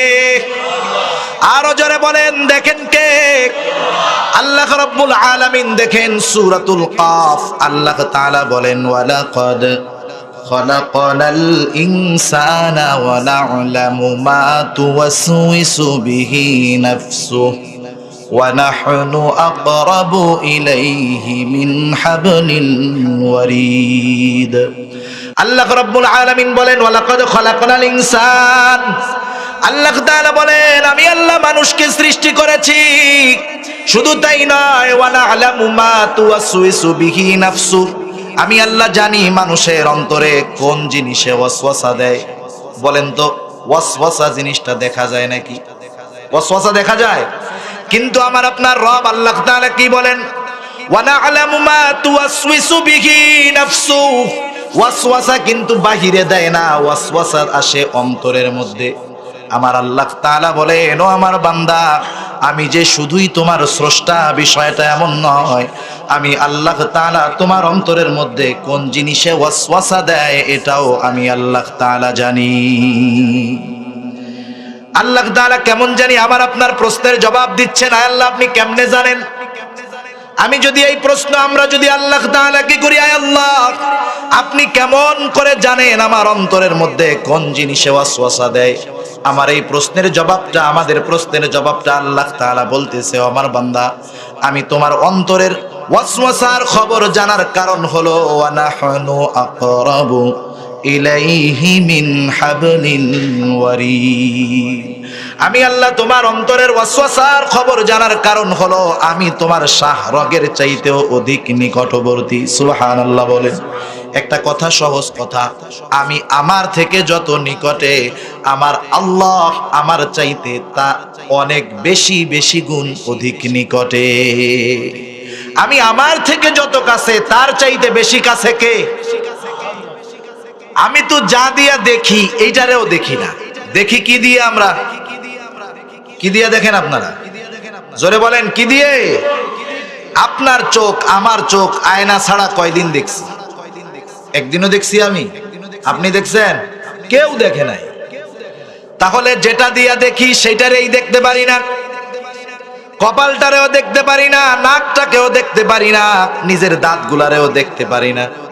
আয়না ছাড়া পেছনের দিক তো দেখি না। অথচ আমার আল্লাহ তাআলা আমার সব কিছু দেখেন।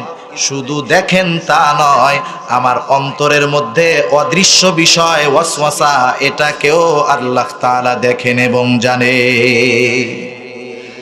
আল্লাহ দিনের বেলায় মনে হয় শুধু দেখে, এইগুলা রাতে আর দেখে না। দেখে তো সর্ব অবস্থায় আল্লাহ রাব্বুল আলামিন দেখেন। আমি কোনটা গোপন করি, কোনটা লুকাই, দুনিয়ার কেউ জানে না, কিন্তু আমার আল্লাহ তাআলা জানেন। আল্লাহ তাআলা বলেন, নবীকে আপনি বলে দেন, কুল ইন তুখফু মা ফি সুদুরিকুম আও তুবদুহু ইয়ালামহুল্লাহ।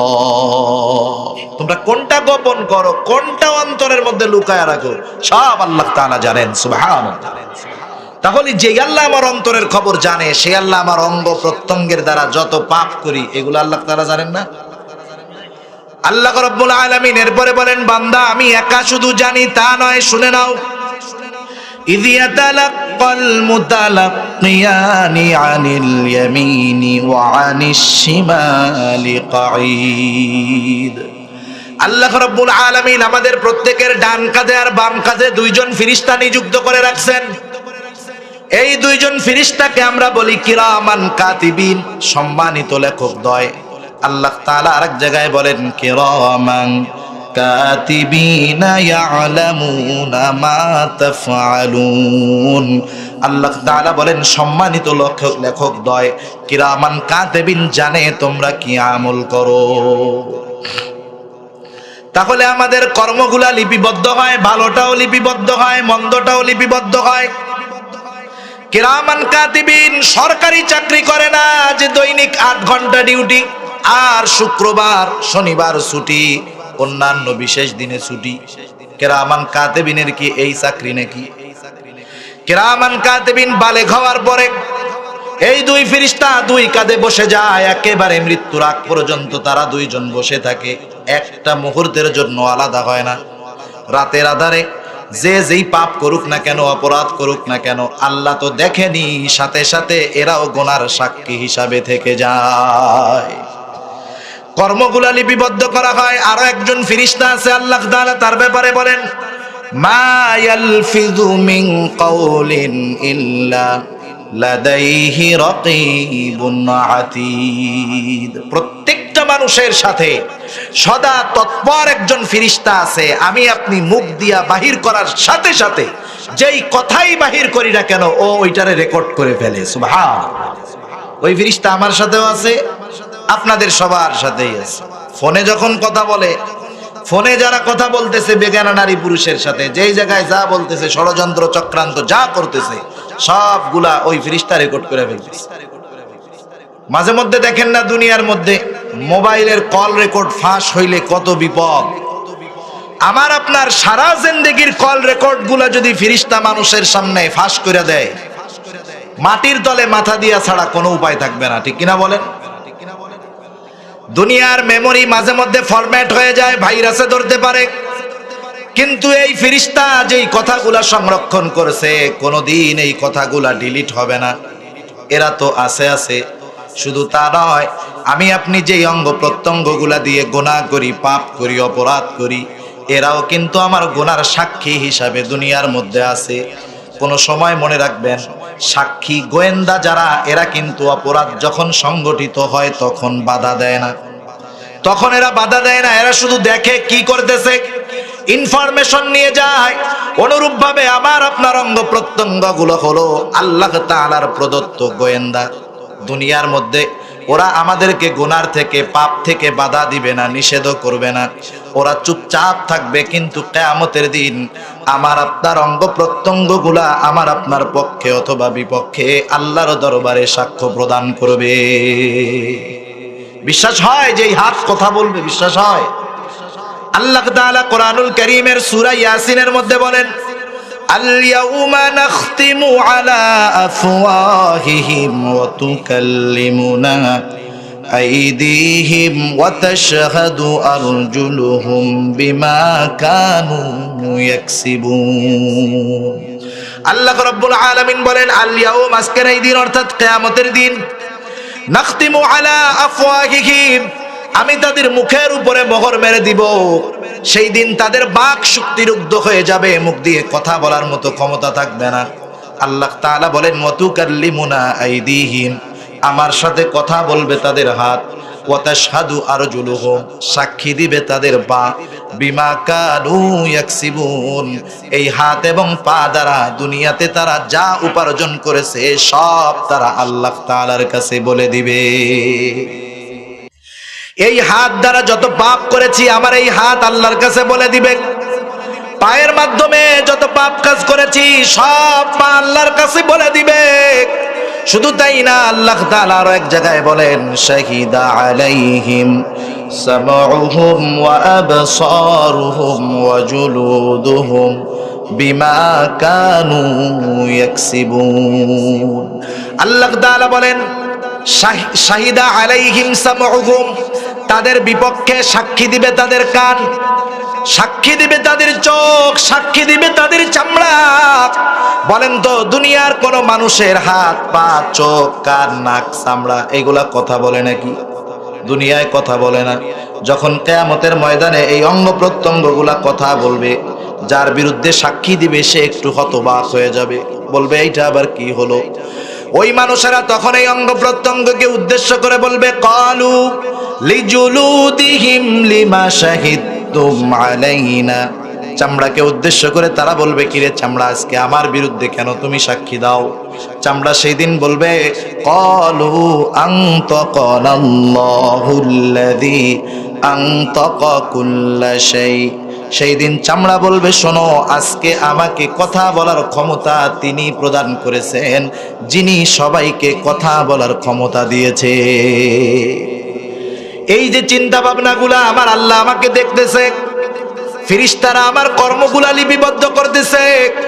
আরেকজন ফেরেশতা আমার কথাগুলা রেকর্ড করতেছে, আমার অঙ্গ প্রত্যঙ্গগুলা আমার বদ কর্মের সাক্ষী হয়ে যাচ্ছে। বলেন তো এগুলা কি আমার কথা, আমার দাদার কথা, না আমার বাপের কথা? কার কথা? জোরে বলেন কার কথা? আল্লাহ তাআলার কথা। কোনো সন্দেহ নাই, সন্দেহের অবকাশ নাই। সন্দেহ করলেও সে বেঈমান। মনে রাখতে হবে ওই আল্লাহ তাআলা আমাদেরকে যেই বিষয়গুলা জানায় দিলেন, কোন মুমিন ব্যক্তি সে যদি এই কথাগুলা অন্তরের মধ্যে দৃঢ়ভাবে বদ্ধমূল করতে পারে, তার জীবন চলে যেতে পারে, সে কখনো পাপের দিকে ধাবিত হবে না। তাহলে সবরের দ্বিতীয় প্রকার হলো সবরুন আনিল মাআসি। পাপাচারের ক্ষেত্রে সবর। পাপাচারের ক্ষেত্রে সবর করার পদ্ধতি হলো এই বিষয়গুলা অনুসরণ করা। 3 নাম্বার সবর হলো সবরুন আনিল মাসায়েব। বিপদ আপদ মুসিবতের ক্ষেত্রে সবর। আপনাদের কষ্ট হইতেছে? কষ্ট হয়? তাহলে যাদের কষ্ট না হয় একটু উঠা বসা করবেন না। উঠা বসা করলে মনোযোগ নষ্ট হয়ে যায়। আমি তো গান সঙ্গীত মঙ্গীত পারি না, এটা আমার একটা সমস্যা। গজলও পারি না, আবার অন্য কৌতুকও পারি না। ঠ্যাংয়ের উপর, চেয়ারের উপরে ঠ্যাং তুইলা কমু খেলা হবে, এগুলা আমি পারি না। আমি যে কথাগুলা বলতেছি আমার কথা, জোরে বলেন না আমার কথা। মনে করেন প্রাইম মিনিস্টার আপনাদের মন্ত্রীর মাধ্যমে, এমপি সাহেবের মাধ্যমে আপনাদের উদ্দেশ্যে চিঠি পাঠাইছে। মাননীয় এমপি সাহেব শেখ হেলাল উদ্দিন সাহেব আপনাদের সামনে প্রধানমন্ত্রীর চিঠি পাঠ করে শোনাইতেছে। যদি কেউ বলে আমার ভালো লাগতেছে না রে, বলতেছে শেখ হেলাল সাহেব, কিন্তু ভালো না লাগাটা শেখ হেলাল সাহেব পর্যন্ত থাকবে না, প্রাইম মিনিস্টার পর্যন্ত চলে যাবে, ঠিক কিনা বলেন? সেজন্য কোরআন সুন্নাহর কথা যাদের ভালো লাগে না, মজা লাগে না, মূলত ওদের আল্লাহর কথাই মজা লাগে না। যেই মালিকের কথা মজা লাগে না, সেই মালিকের জান্নাতে যাইতে চাও, ঘেরানো পাবা না কোনোদিন, ঠিক কিনা বলেন? সেজন্য যেই বক্তা সে যেই হোক, সেলিব্রিটি না হোক। এখন তো মানুষ সেলিব্রেশন করার জন্য সেলিব্রিটির কাছে আসে। এখনের ওয়াজ মাহফিল গুলা হইছে সেলিব্রেশন। সেলিব্রেশন মানে হলো উপভোগ করা। সেলিব্রেশন করার জন্য আসে। কেন? সেলিব্রিটি বক্তা আসে, সেলিব্রিটি বক্তার সাথে শ্রোতারা সেলিব্রেশন করার জন্য আসে, উদযাপন করার জন্য আসে। সেজন্য অবস্থা ফাঁকা, ওয়াজ মাহফিল বেশি, আমলের খবর নেই, ঠিক কিনা বলেন? আল্লাহ তাআলা আমাদেরকে ওই ধরনের বিষয়গুলা থেকে হেফাজত করুক, জোরে বলি আমিন। সেজন্য অল্প সময়, আর কষ্ট নিয়েন না, অল্প সময়। কষ্ট পাইছেন নাকি কথাগুলাই? তাহলে সবরের তৃতীয় প্রকার হলো সবরুন আলাল মাসায়েব। বিপদ আপদ মুসিবতের ক্ষেত্রে সবর। বিপদ আপদ মুসিবত সবার হয় না? সবার হয়, কারণ আল্লাহ তাআলা কোরআনে জানায়া দিয়েছেন দুনিয়াতে আল্লাহ তাআলা আমাদের পরীক্ষা নেবেন, এটা স্বাভাবিক ব্যাপার। আল্লাহ রাব্বুল আলামিন পরীক্ষা নেবেন দুনিয়ায়। কোরআনুল কারীমের মধ্যে ১৫০০ বছর আগেই আল্লাহ তাআলা পরীক্ষার কথাগুলা জানায়া দিয়েছেন। কারণ যদি পরীক্ষা হঠাৎ করে আল্লাহ তাআলা নিতেন, তাহলে পরীক্ষায় পাশ করা মুমিনের জন্য কঠিন হয়ে যাইত। মনে করেন একটা ছেলে খুব মেধাবী, ভালো, মেধার অতুলনীয় মেধা তার, ক্লাসের ফার্স্ট বয়, এলাকার ফার্স্ট বয়, সবচাইতে ব্রিলিয়ান্ট স্টুডেন্ট। সে মনে করেন রাতের বেলা ঘুমায় আছে, কোনো টেনশন নাই। ঘুম থেকে সকাল বেলায় ওঠার পর পর বলা হলো যে চলো তোমাকে বাংলা, অঙ্ক, ইংরেজি সহ সবগুলা সাবজেক্টের পরীক্ষা দিতে হবে। বলেন তো, অপ্রস্তুত থাকার কারণে এই ছেলেটা যত মেধাবী হোক না কেন, ঘুম থেকে ওঠার সাথে সাথে প্রস্তুতিবিহীন সে যদি পরীক্ষাগুলা দিতে চায়, পাশ করার চাইতে ফেল করার সম্ভাবনাটাই বেশি। সেজন্য আল্লাহ রাব্বুল আলামিন বান্দার উপরে ইহসান করেছেন, দয়া করেছেন। হঠাৎ করে পরীক্ষা আল্লাহ তাআলা নেন না, বরং পরীক্ষার জন্য আল্লাহ তাআলা আগের থেকেই সাইরেন বাজায় দিয়েছেন, সতর্ক করে দিয়েছেন, বান্দা দুনিয়াতে আমি আল্লাহ তাআলা তোমাকে বিভিন্ন পদ্ধতিতে পরীক্ষা নিব। ওই পরীক্ষাগুলা যখন তোমার সামনে চলে আসবে, বান্দা তুমি হতাশ হবা না, বরং ওই পরীক্ষায় অংশগ্রহণ করার জন্য পূর্ব থেকেই বান্দা তুমি তোমার প্রস্তুতি নিয়ে রাখবা। আল্লাহ তাআলা পরীক্ষা নিবেন দুনিয়ার মধ্যে, বিপদ আপদ মুসিবত দিয়ে পরীক্ষা নিবেন। পরীক্ষাগুলা কোন কোন পদ্ধতির হতে পারে সেই আয়াতগুলা আমি আপনাদের খেদমতে তিলাওয়াত করেছিলাম। আল্লাহ তাআলা বলেন, ওয়ালা নাবলুওয়ান্নাকুম বিশাইইম মিনাল খাউফি ওয়াল জু'i ওয়া নাকসিম মিনাল আমওয়াল ওয়াল আনফুসি ওয়াস সামারাত। আল্লাহ রাব্বুল আলামিন বলেন, ওয়ালা নাবলুওয়ান্নাকুম, অবশ্যই আমি তোমাদের পরীক্ষা নিব। পরীক্ষাগুলা কোন পদ্ধতিতে হবে? আল্লাহ তাআলা বলেন বিশাইইম মিনাল খাউফ, ভয়ের মাধ্যমে আল্লাহ তাআলা পরীক্ষা নেবেন। মাঝে মধ্যে শত্রুর ভয় দিয়ে আল্লাহ তাআলা আমাদের পরীক্ষা নেবেন। আমি এই আয়াতগুলার শব্দগুলার ব্যাখ্যার মধ্যে যাব না, অল্প সময়। বিভিন্ন প্রকারের ভয় দিয়ে আল্লাহ তাআলা মুমিনের পরীক্ষা নেবে। ওয়াল জু, ক্ষুধার দ্বারা তথা অভাবের দ্বারা আল্লাহ তাআলা পরীক্ষা নেবেন। আমাদের জিন্দেগিতে প্রায় প্রতিটা মানুষেরই জীবনে কম বেশি অভাব অনটন আসে কি আসে না? এটাও আল্লাহ তাআলার পক্ষ থেকে পরীক্ষা। ক্ষুধার মাধ্যমে আল্লাহ তাআলা পরীক্ষা নেবেন। ওয়াল আনফুস ওয়া নাকসিম মিনাল আমওয়াল, মালের নুকসানের মাধ্যমে আল্লাহ তাআলা পরীক্ষা নেবেন।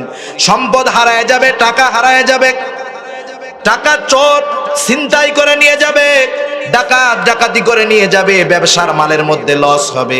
আল্লাহ তাআলা বলেন ওয়া নাকসিম মিনাল আমওয়াল, মালের ক্ষতির মাধ্যমে আল্লাহ তাআলা পরীক্ষা নেবেন। ওয়াল আনফুস, জীবনের ক্ষতির মাধ্যমে আল্লাহ তাআলা পরীক্ষা নেবেন। মুফাসসিরিনে কেরাম বলেন জীবনের ক্ষতিটা হতে পারে নিজের জীবনের অথবা অন্য কারো জীবনের। হতে পারে আমি এখান থেকে ঢাকার উদ্দেশ্যে রওনা দিলাম, দুর্ঘটনা হলো, অ্যাক্সিডেন্ট করলাম, মরেও যাইতে পারি, হাত পা ভাঙাও যাইতে পারে। যে অবস্থায় হোক না কেন এটাও আল্লাহ তাআলার পরীক্ষা। হতে পারে বাবার সামনে তার কলিজার টুকরা সন্তান মারা গেল, মায়ের সামনে তার কলিজার টুকরা সন্তান মারা গেল, এটাও হতে পারে জানের পরীক্ষা। এই জন্য আল্লাহ রাব্বুল আলামিন বলেন ওয়াল আনফুস, জানের ক্ষতির মাধ্যমে তিনি পরীক্ষা নিতে চান। এরপরে আল্লাহ তাআলা বলেন ওয়াস সামারাত, ফসলের ক্ষতির মাধ্যমে আমি আল্লাহ তাআলা পরীক্ষা নিব। তাহলে এই যে বিষয়গুলা পেছনে গেল, 5টা বিষয়, বলেন তো এই প্রত্যেকটা বিষয় বিপদ আপদ মুসিবত কিনা?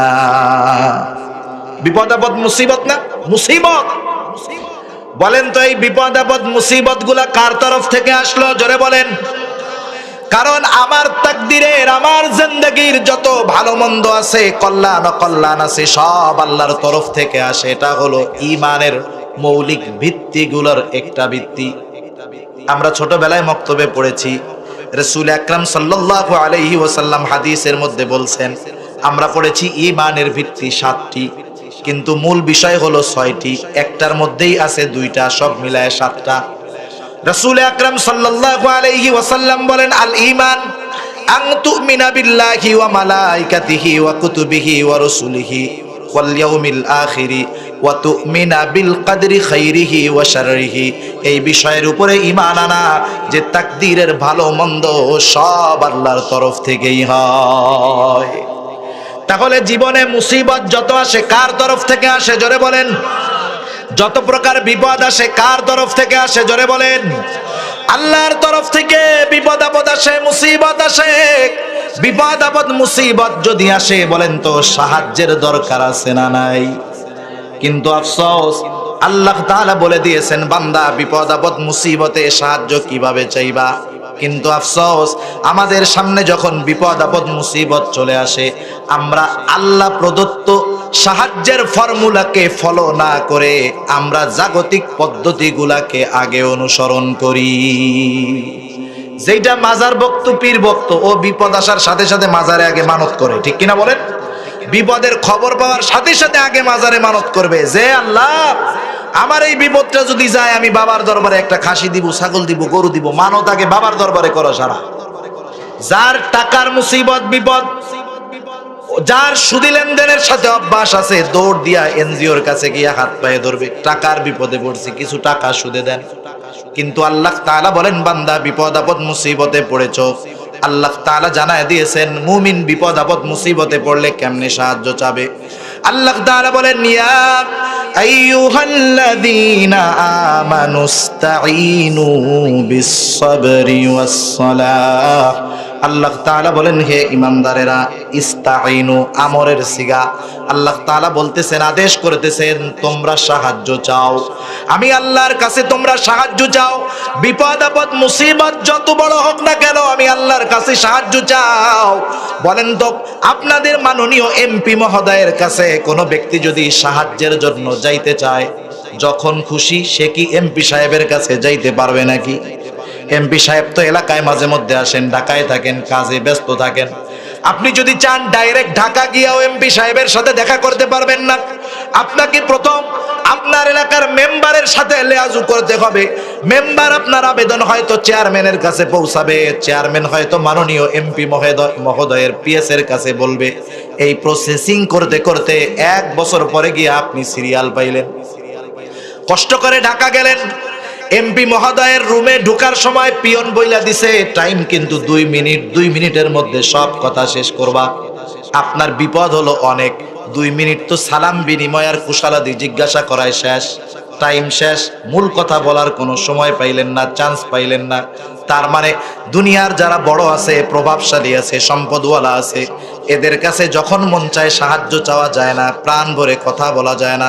কিন্তু আহকামুল হাকিমিন রব্বুল আলামিন যুল আরশিল আযীম আল্লাহ রব্বুল আলামিন বলতেছে, বান্দা বিপদ আপদ মুসিবত আসতেই পারে, তখন তোমার সাহায্যের যদি প্রয়োজন হয়, তোমার অন্য কোনো ভায়া ধরা লাগবে না, মাধ্যম ধরা লাগবে না, তুমি আমি আল্লাহর কাছে সাহায্য চাও। সিস্টেম হলো দুইটা পদ্ধতি অবলম্বন করবা। 2টা পদ্ধতি হলো বিসসবরি ওয়াসসালাহ, সবর এবং সালাতের মাধ্যমে আমি আল্লাহর কাছে সাহায্য চাও। যেই মুমিন বিপদ আপদ মুসিবতে এই 2টা পদ্ধতি অবলম্বন করে আল্লাহর কাছে সাহায্য চায়, সেই মুমিন প্রমোশন পেয়ে যায়। কি পায়? জোরে বলেন। প্রমোশন পেয়ে যায়। কি প্রমোশন পায়? আল্লাহ তাআলা তার প্রমোশন দেয় সবের ধৈর্য ধারণকারী। আল্লাহ বিশেষ একটা ডিগ্রি লাগায় দেয়।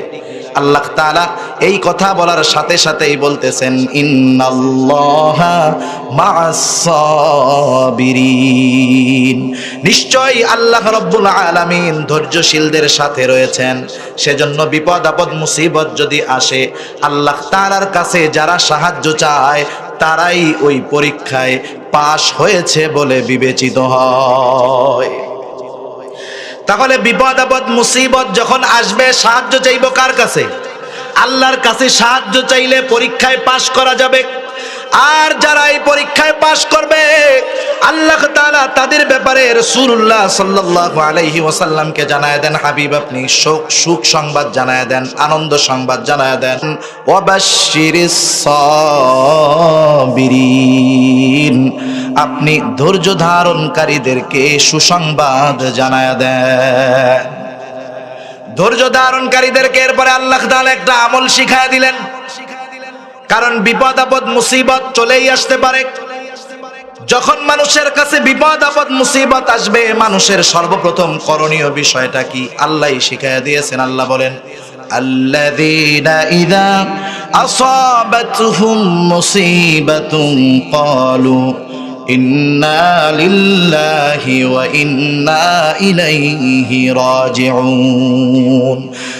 আল্লাহ রাব্বুল আলামিনের পক্ষ থেকে সুসংবাদ ওই মানুষদের জন্য, আল্লাযীনা ইযা আসাবাতহুম মুসিবা, যাদের কাছে যখন কোনো বিপদ আপদ মুসিবত হাজির হয়ে যায়, তারা বলে ইন্না লিল্লাহ, আমরা আল্লাহরই জন্য, ওয়া ইন্না ইলাইহি রাজিউন, আবার আল্লাহর দিকেই আমরা প্রবর্তিত হব, আল্লাহর কাছেই আমরা ফিরে যাব। ইন্না লিল্লাহি ওয়া ইন্না ইলাইহি রাজিউন, এই দোয়াটা আমাদের সবার মুখস্থ আছে না নাই? অনেকে মনে করে এটা মনে হয় শুধু মানুষ মারা যাওয়ার দোয়া, মানুষ মরার দোয়া, বিষয়টা তা না। এই দোয়াটার সম্পর্কে সহিহ মুসলিমের একটা লম্বা হাদিস আছে। রাসূলুল্লাহ সাল্লাল্লাহু আলাইহি ওয়াসাল্লামের একজন সহধর্মিনী, তার নাম হলো উম্মে সালামা রাদিয়াল্লাহু তাআলা আনহা। অনেক মা বোন আছে, মনে হয় আপনারাও খেয়াল দিয়ে শুনবেন কথাটা। রাসূলুল্লাহ সাল্লাল্লাহু আলাইহি ওয়াসাল্লামের একজন সহধর্মিনী, তার নাম হলো উম্মে সালামা রাদিয়াল্লাহু তাআলা আনহা। উম্মে সালামার প্রথম স্বামীর নাম হলো আবু সালামা। উম্মে সালামা রাদিয়াল্লাহু তাআলা আনহা রাসূলুল্লাহ সাল্লাল্লাহু আলাইহি ওয়াসাল্লামের সাথে বিবাহের পূর্বে আবু সালামার সাথে বিবাহ হয়েছিল। উম্মে সালামা রাদিয়াল্লাহু তাআলা আনহা ঘটনা বর্ণনা করতেছেন যে আবু সালামার সাথে আমার সংসার জীবনটা খুব ভালো চলতেছিল। আমরা স্বামী স্ত্রী দুইজন।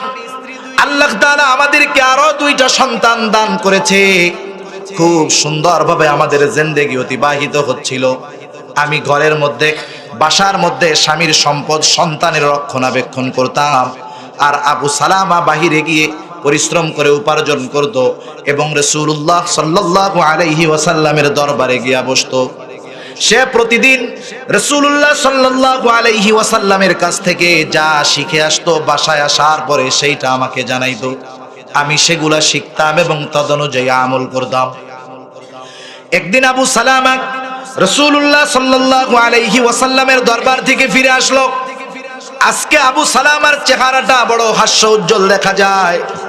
আমি জিজ্ঞাসা করলাম, ও আবু সালামা, কি ব্যাপার? আজকে তোমাকে কেন এত আনন্দিত দেখা যাচ্ছে, হাস্য উজ্জ্বল দেখা যাচ্ছে?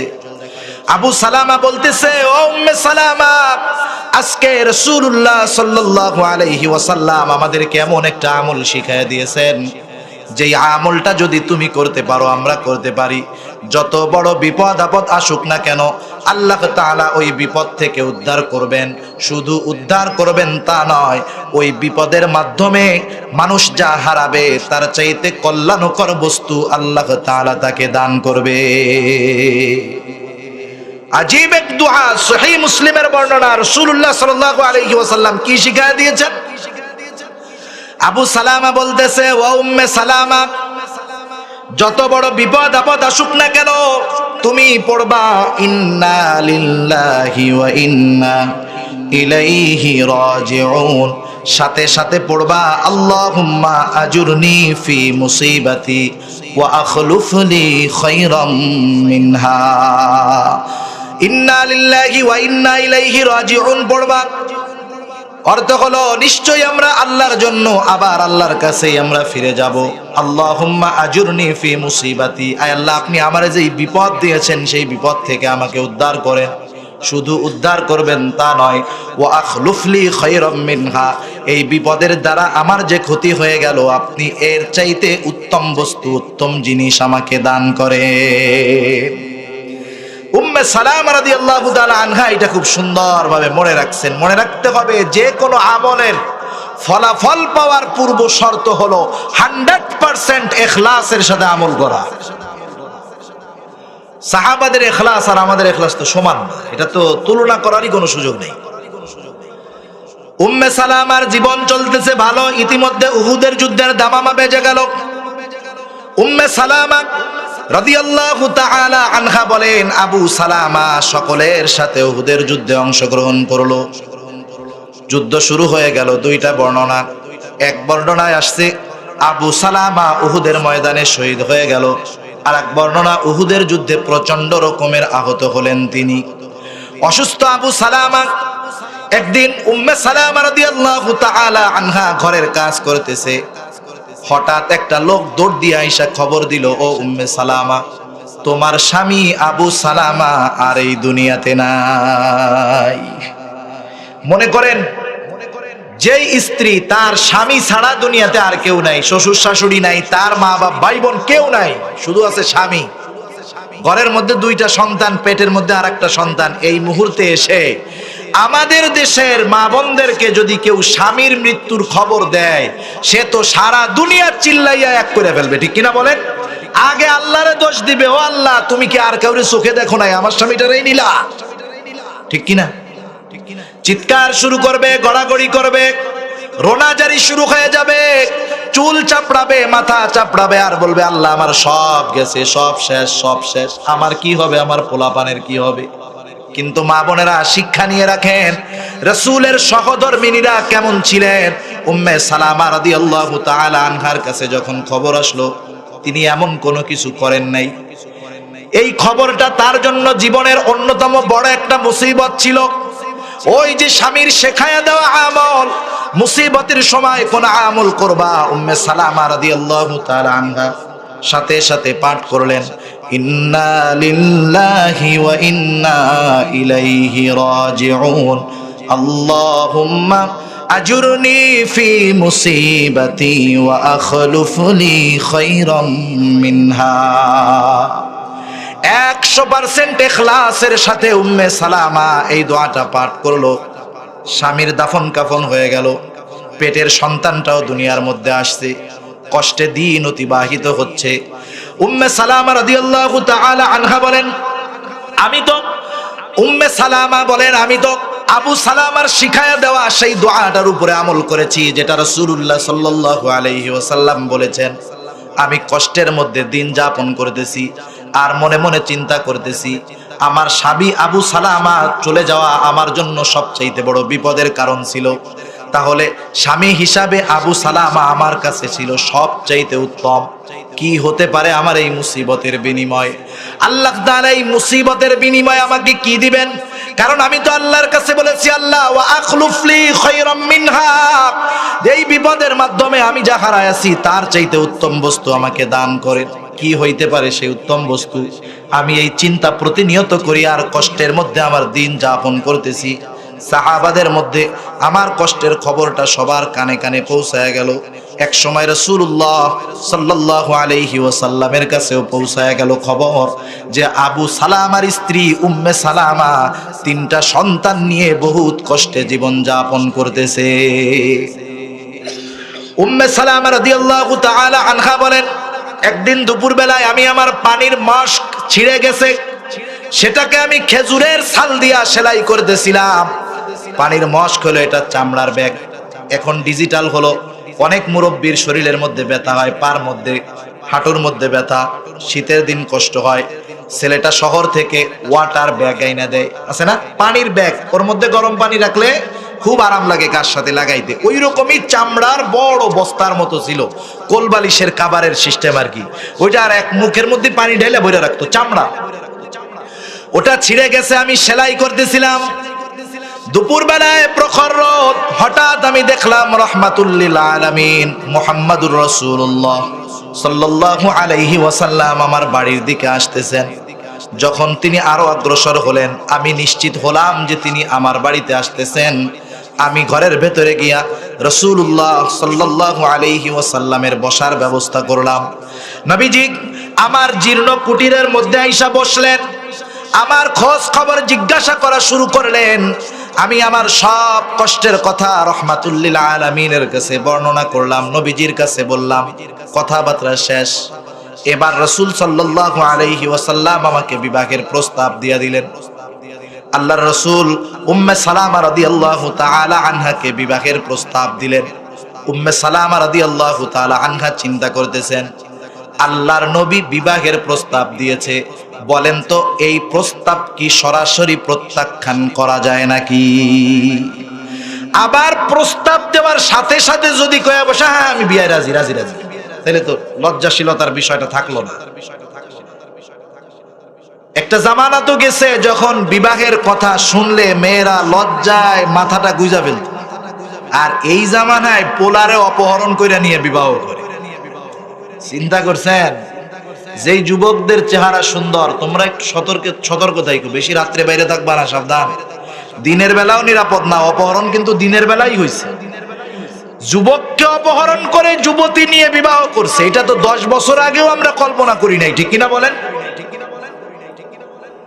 উম্মে সালামা রাদিয়াল্লাহু তাআলা আনহা কত সুন্দর জ্ঞান গরিমা, চিন্তা করেন আল্লাহর নবীর প্রস্তাবের ব্যাপারে সরাসরি মেয়ে মানুষ হাও বলেন নাই, নাও বলেন নাই। উম্মে সালামা রাদিয়াল্লাহু তাআলা আনহা 3টা বিষয় আল্লাহর নবীর সামনে তুলে ধরলেন। কয়টা বিষয়? 1 নম্বরে বললেন, ইয়া রাসূলুল্লাহ, আল্লাহর নবী বিবাহের প্রস্তাব দিয়েছে যে আমি তোমাকে বিবাহ করতে চাই। আর উম্মে সালামা বলতেছে, ইয়া রাসূলুল্লাহ, আমি তো অনেক লজ্জাশীলা একজন মেয়ে, হতে পারে আমার এই অতি লজ্জা আপনার জন্য কষ্টের কারণ হয়ে যাবে। দ্বিতীয় বিষয় হলো, ইয়া রাসূলুল্লাহ, আমার তো অনেক বয়স হয়ে গেছে। তৃতীয় বিষয় হলো, আমার 3টা সন্তান রয়েছে, আমার বিবাহের পরে আমার সন্তানগুলার কি হবে? রাসূল আকরাম সাল্লাল্লাহু আলাইহি ওয়াসাল্লাম উম্মে সালামা রাদিয়াল্লাহু তাআলা আনহা এই 3টা বিষয়ের ব্যাপারে বললেন, ও উম্মে সালামা, আমি আল্লাহর কাছে দোয়া করব, আল্লাহ তাআলা তোমার ওই অতি লজ্জাশীলতাকে স্বাভাবিক করে দিবেন, কোনো অসুবিধা নেই।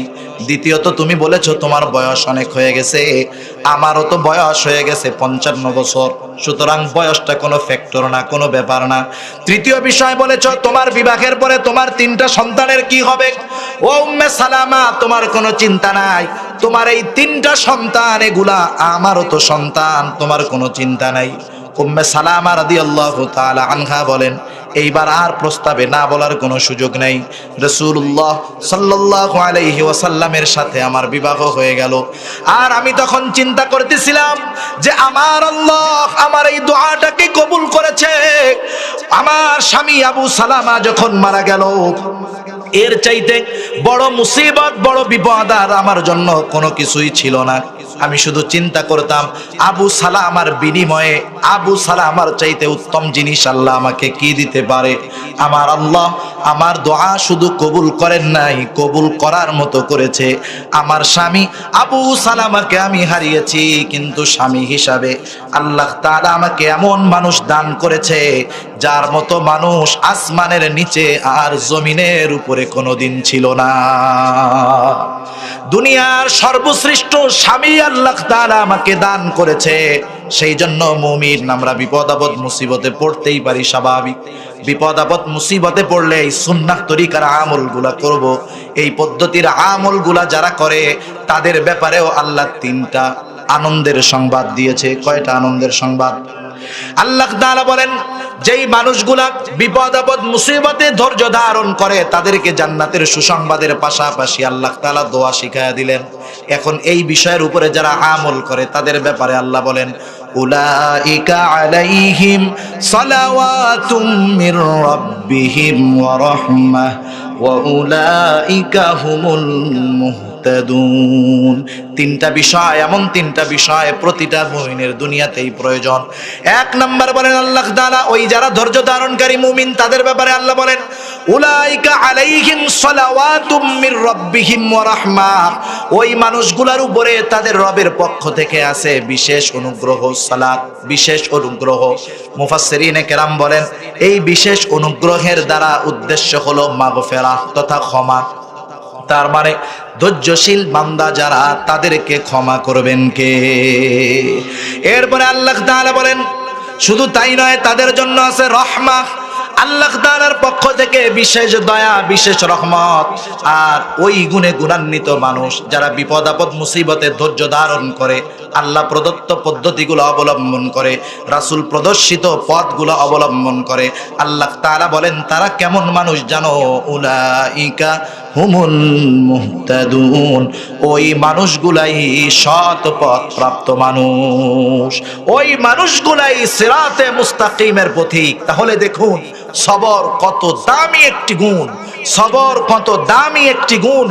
এই সবরের গুণে যেই মানুষ গুণান্বিত হবে তার উপরে আল্লাহ তাআলার বিশেষ রহমত থাকবে, ক্ষমা থাকবে, আল্লাহর পক্ষ থেকে সার্টিফিকেট পাওয়ার মতো অবস্থা যে তারা সৎ পথে আছে। আল্লাহ তাআলা আমাদের সবাইকে এই সবরের গুণে গুণান্বিত হওয়ার তৌফিক দান করুক। সবাই বলি আমিন। ওয়া আখিরু দাওয়ানা আনিল হামদুলিল্লাহি রাব্বিল আলামিন। আসসালামু আলাইকুম ওয়া রাহমাতুল্লাহি ওয়া বারাকাতুহু। দুরূদ শরীফ পড়ি। আল্লাহুম্মা সাল্লি আলা মুহাম্মাদ ওয়া আলা আলি মুহাম্মাদিন কামা সাল্লাইতা আলা ইব্রাহিম ওয়া আলা আলি ইব্রাহিম ইন্নাকা হামিদুম মাজিদ। আল্লাহুম্মা বারিক আলা মুহাম্মাদিন ওয়া আলা আলি মুহাম্মাদ কামা বারাকতা আলা ইব্রাহিম ওয়া আলা আলি ইব্রাহিম ইন্নাকা হামিদুম মাজিদ। আলহামদুলিল্লাহি রাব্বিল আলামিন ওয়াল আকিবাতু লিল মুত্তাকিন। والصلاة والسلام على خير خلقه محمد وعلى آله وأصحابه أجمعين. ربنا ظلمنا أنفسنا وإن لم تغفر لنا وترحمنا لنكونن من الخاسرين. ربنا آتنا في الدنيا حسنة وفي الآخرة حسنة وقنا عذاب النار. ربنا لا تزغ قلوبنا بعد إذ هديتنا وهب لنا من لدنك رحمة إنك أنت الوهاب. দয়াময় আল্লাহ, এতক্ষণ পর্যন্ত গভীর রাত পর্যন্ত দিনই আলোচনা করার পর গুনাহমাখা হাত আপনার শাহী দরবারের দিকে তুলে ধরেছি। আল্লাহ আপনি আমাদের কারো হাতকে খালি ফিরাইয়া দিয়েন না। আল্লাহ আমাদের প্রত্যেকের বিগত জীবনের সমস্ত কবিরা সগীরা গুনাহগুলা মাফ করে দেন। আল্লাহ যে কথাগুলো আলোচনা হলো আমাদের সবাইকে আমলের কথাগুলোর উপরে আমল করবার তৌফিক দেন। আল্লাহ অপ্রয়োজনীয় কথাগুলা জেহেন থেকে মুছে দেন, প্রয়োজনীয় কথাগুলা স্মরণ রাখার তৌফিক আল্লাহ আপনি দিয়ে দেন। আল্লাহ খাস করে আজকের মাহফিলকে কবুল আর মঞ্জুর করে নেন। আগামী দিনও এই মাহফিলের বাকি অধিবেশন রয়েছে, আপনি যথাযথভাবে সুন্দরভাবে আগামী দিনের মাহফিল সমাপন করার তৌফিক দিয়ে দেন। আয় আল্লাহ খাস করে যেই মাদ্রাসার উদ্যোগে মাহফিল, আয় আল্লাহ মাদ্রাসা খানা কবুল আর মঞ্জুর করে নেন আল্লাহ। আয় আল্লাহ যারা অর্থ দিয়ে, শ্রম দিয়ে, সময় দিয়ে, সৎ পরামর্শ দিয়ে এই দ্বীনি প্রতিষ্ঠানের জন্য সহযোগিতা করে থাকেন, প্রত্যেকের ছোট বড় সকল প্রকার সাহায্য সহযোগিতাকে আপনি কবুল আর মঞ্জুর করে নেন ইয়া রাব্বাল আলামিন। মাদ্রাসার ওস্তাদ ছাত্র কমিটি বৃন্দ সবাইকে কবুল করে নেন, এলাকাবাসীকে কবুল করে নেন। এই মাদ্রাসাকে এলাকার হেদায়েতের জরিয়া হিসাবে কবুল আর মঞ্জুর আল্লাহ আপনি করে নেন। আয় আল্লাহ এই মাদ্রাসার যা কিছু প্রয়োজনীয়তা আছে আপনি আপনার গায়বী খাজানা থেকে ব্যবস্থা করে দেন ইয়া রাব্বাল আলামিন ইয়া আরহামার রাহিমিন। আমাদের মধ্যে যারা অসুস্থ তাদেরকে সুস্থতা দান করেন ইয়া রাব্বাল আলামিন। খাস করে আমাদের আত্মীয় স্বজন যারা দুনিয়াতে বেঁচে আছে, যারা দুনিয়া থেকে অন্ধকার গহীন কবরে চলে গেছে, আল্লাহ তাদের প্রত্যেককে সকল প্রকার গুনাহগুলা মাফ করে দেন ইয়া রাব্বাল আলামিন। খাস করে তামাম দুনিয়ার মুসলমানদের জান মাল ইজ্জতকে আল্লাহ আপনি হেফাজত করেন। আল্লাহ জালেমদেরকে হেদায়েত দেন, হেদায়েত যদি না থাকে আল্লাহ তাদের ব্যাপারে আপনি আসমানি ফয়সালা করেন। আল্লাহ খাস করে আমরা যারা হাত উঁচু করেছি, আমাদের মধ্যে হয়তো অনেকের মা বাবা দুনিয়া ছেড়ে অন্ধকার গহীন কবরে চলে গেছে আল্লাহ। আয় আল্লাহ যার মা নাই সে বোঝে মা না থাকার যন্ত্রণা কেমন, যার বাবা নাই সে বোঝে বাবা না থাকার যন্ত্রণা কেমন। আল্লাহ অনেকে হয়তো নিজের হাতে মোহাব্বতের ওই মা বাবাকে কবরে শোয়া রাখছে আল্লাহ। আয় আল্লাহ দুনিয়ার অপর প্রান্তে আমেরিকার খবর মুহূর্তের ভিতরে পাওয়া যায়, কিন্তু এই 3 হাত মাটির নিচে মোহাব্বতের মা বাবার কবরের খবর জানাও যায় না, দেখাও যায় না। আয় আল্লাহ গুনার কারণে যদি কারো মা বাবার কবরে আযাব হয়, এখানে উলামায়ে কেরাম আছেন, তালিবুল ইলম আছে, আপনার দাড়ি পাকা অনেক বান্দা আছে, অনেক যুবক আবেদ আছে আল্লাহ, অনেক নাবালক মাসুম বাচ্চারা হাত উঁচু করেছে, পর্দার অন্তরালে মা বোনেরা হাত উঁচু করেছে আল্লাহ। যাকে পছন্দ, যার আমল পছন্দ, তার আমলের ওসিলায় ওই মা বাবার কবরের আযাব আল্লাহ আপনি মাফ করে দেন। আয় আল্লাহ কবরগুলোকে আপনি জান্নাতের টুকরা বানায় দেন। কিয়ামতের দিন ডান হাতে আমলনামা দিয়েন, বিনা হিসাবে জান্নাতের ব্যবস্থা আল্লাহ আপনি করে দিয়েন। আল্লাহ যাদের মা বাবা বেঁচে আছে সুস্থ দীর্ঘ অনেক হায়াত আল্লাহ আপনি দান করেন। আয় আল্লাহ যাদের সন্তান অবাধ্য আছে সন্তানগুলোকে বাধ্য করে দেন, যাদের বিবাহযোগ্য কন্যা আছে উত্তম দিনদার পাত্রের ব্যবস্থা করে দেন। আয় আল্লাহ যারা বেকার আছে উত্তম হালাল কর্মসংস্থানের ব্যবস্থা করে দেন। আল্লাহ যারা অভাবে আছে অভাব দূর করে দেন আল্লাহ। যারা ঋণগ্রস্ত আছে ঋণ পরিশোধ করার তৌফিক দিয়ে দেন। হারাম হালাল বেঁচে চলার তৌফিক দেন, হালাল রুজি অন্বেষণের তৌফিক আল্লাহ আপনি দিয়ে দেন ইয়া রাব্বাল আলামিন। আমাদের প্রত্যেককে জীবনে কমপক্ষে একবার হলেও মক্কা মদিনা জিয়ারত করার তৌফিক আল্লাহ আপনি দিয়ে দিয়েন। আয় আল্লাহ জীবনে একটিবার হলেও আপনার ঘরে লাগানো হজরে আসওয়াদে চুম্বন করার সুযোগ আল্লাহ আপনি আমাদেরকে দিয়ে। আয় আল্লাহ আপনার হাবিবের রওজার পাশে দাঁড়াইয়া প্রাণ ভরে বারবার সালাম দেওয়ার সুযোগ আপনি আমাদেরকে দিয়ে। আয় আল্লাহ বেনামাজিদেরকে নামাজি বানায় দেন, সুন্নাতবিহীন মানুষগুলার অন্তরে আপনার হাবিবের মোহাব্বত দিয়ে সুন্নাতওয়ালা বানায় দেন ইয়া রাব্বাল আলামিন। মা বোনদেরকে পর্দানিশীন বানায় দেন, 5 ওয়াক্ত নামাজ যথাযথভাবে আদায় করার তৌফিক দিয়ে দেন। আল্লাহ যুব সম্প্রদায়কে সকল প্রকার পাপ অশ্লীলতা থেকে বিরত থাকার তৌফিক ও হিম্মত আল্লাহ আপনি দিয়ে দেন। আল্লাহ আমাদের দেশের উপরে আপনার খাস রহমত নাজিল করেন। আসমানি জমিনি সকল প্রকার বালা মুসিবত ষড়যন্ত্র চক্রান্ত থেকে আমাদের এই বাংলাদেশকে আপনি হেফাজত করেন আল্লাহ। আল্লাহ আমাদেরকে সকল প্রকার কল্যাণ দেন, সকল প্রকার অকল্যাণ থেকে আল্লাহ আপনি আমাদেরকে হেফাজত করেন। আল্লাহ কার মনে কি চাওয়া জানি না, সকলের মনের নেক চাওয়া নেক আশা আল্লাহ আপনি কবুল আর মঞ্জুর করে নেন ইয়া রাব্বাল আলামিন। সব শেষে একটি চাওয়া আল্লাহ, প্রত্যেকটা মানুষের কাছেই মালাকুল মাউত মৃত্যুর পরওয়ানা নিয়ে যথা সময়ে হাজির হয়ে যাবে আল্লাহ। আয় আল্লাহ কার কাছে কোন সময় মালাকুল মাউত চলে আসবে বলা যায় না আল্লাহ। জানি না এখান থেকে আমরা বাড়িতে ফিরতে পারবো কিনা আল্লাহ। আয় আল্লাহ জানি না আমাদের মধ্যে কার নামটা আপনার আসমানি দপ্তরে মৃত বলে লেখা হয়ে গেছে। আয় আল্লাহ, জানি না কার কাফনের কাপড়টা বাজারের কাপড়ের দোকানে চলে আসছে আল্লাহ। আয় আল্লাহ, জানি না কার কবরের বাসটা ঝাড়ের মধ্যে পেকে গেছে আল্লাহ। আয় আল্লাহ, জানি না কার কবরের চাটাইটা চাটাইয়ের দোকানে চলে আসছে। আয় আল্লাহ, মালাকুল মাউত যখন আসবে আমাদের প্রত্যেকের জবানে আপনি তাওহীদের কালিমা নসিব করে দিয়ে। রব্বানা হাব লানা মিন আজওয়াজিনা ওয়া যুররিয়াতিনা কুররাতা আ'য়ুন ওয়াজআলনা লিল মুত্তাকিনা ইমামা। রব্বিরহামহুমা কামা রব্বায়ানি সগীরা। রব্বিরহামহুমা কামা রব্বায়ানি সগীরা। আল্লাহুম্মা ওয়াফফিকনা লিমা তুহিব্বুহু ওয়া তারদা মিনাল কওলি ওয়াল আমালি ওয়াল ফি'লি ওয়ান নিয়্যাতি ওয়াল হাদ ইন্নাকা আলা কুল্লি শাইইন কাদির। ওয়া সাল্লাল্লাহু তাআলা আলা খায়রি খালকিহি মুহাম্মাদিন ওয়া আলা আলিহি ওয়া আসহাবিহি আজমাইন। আমিন বিরহমাতিকা ইয়া আরহামার রাহিমিন।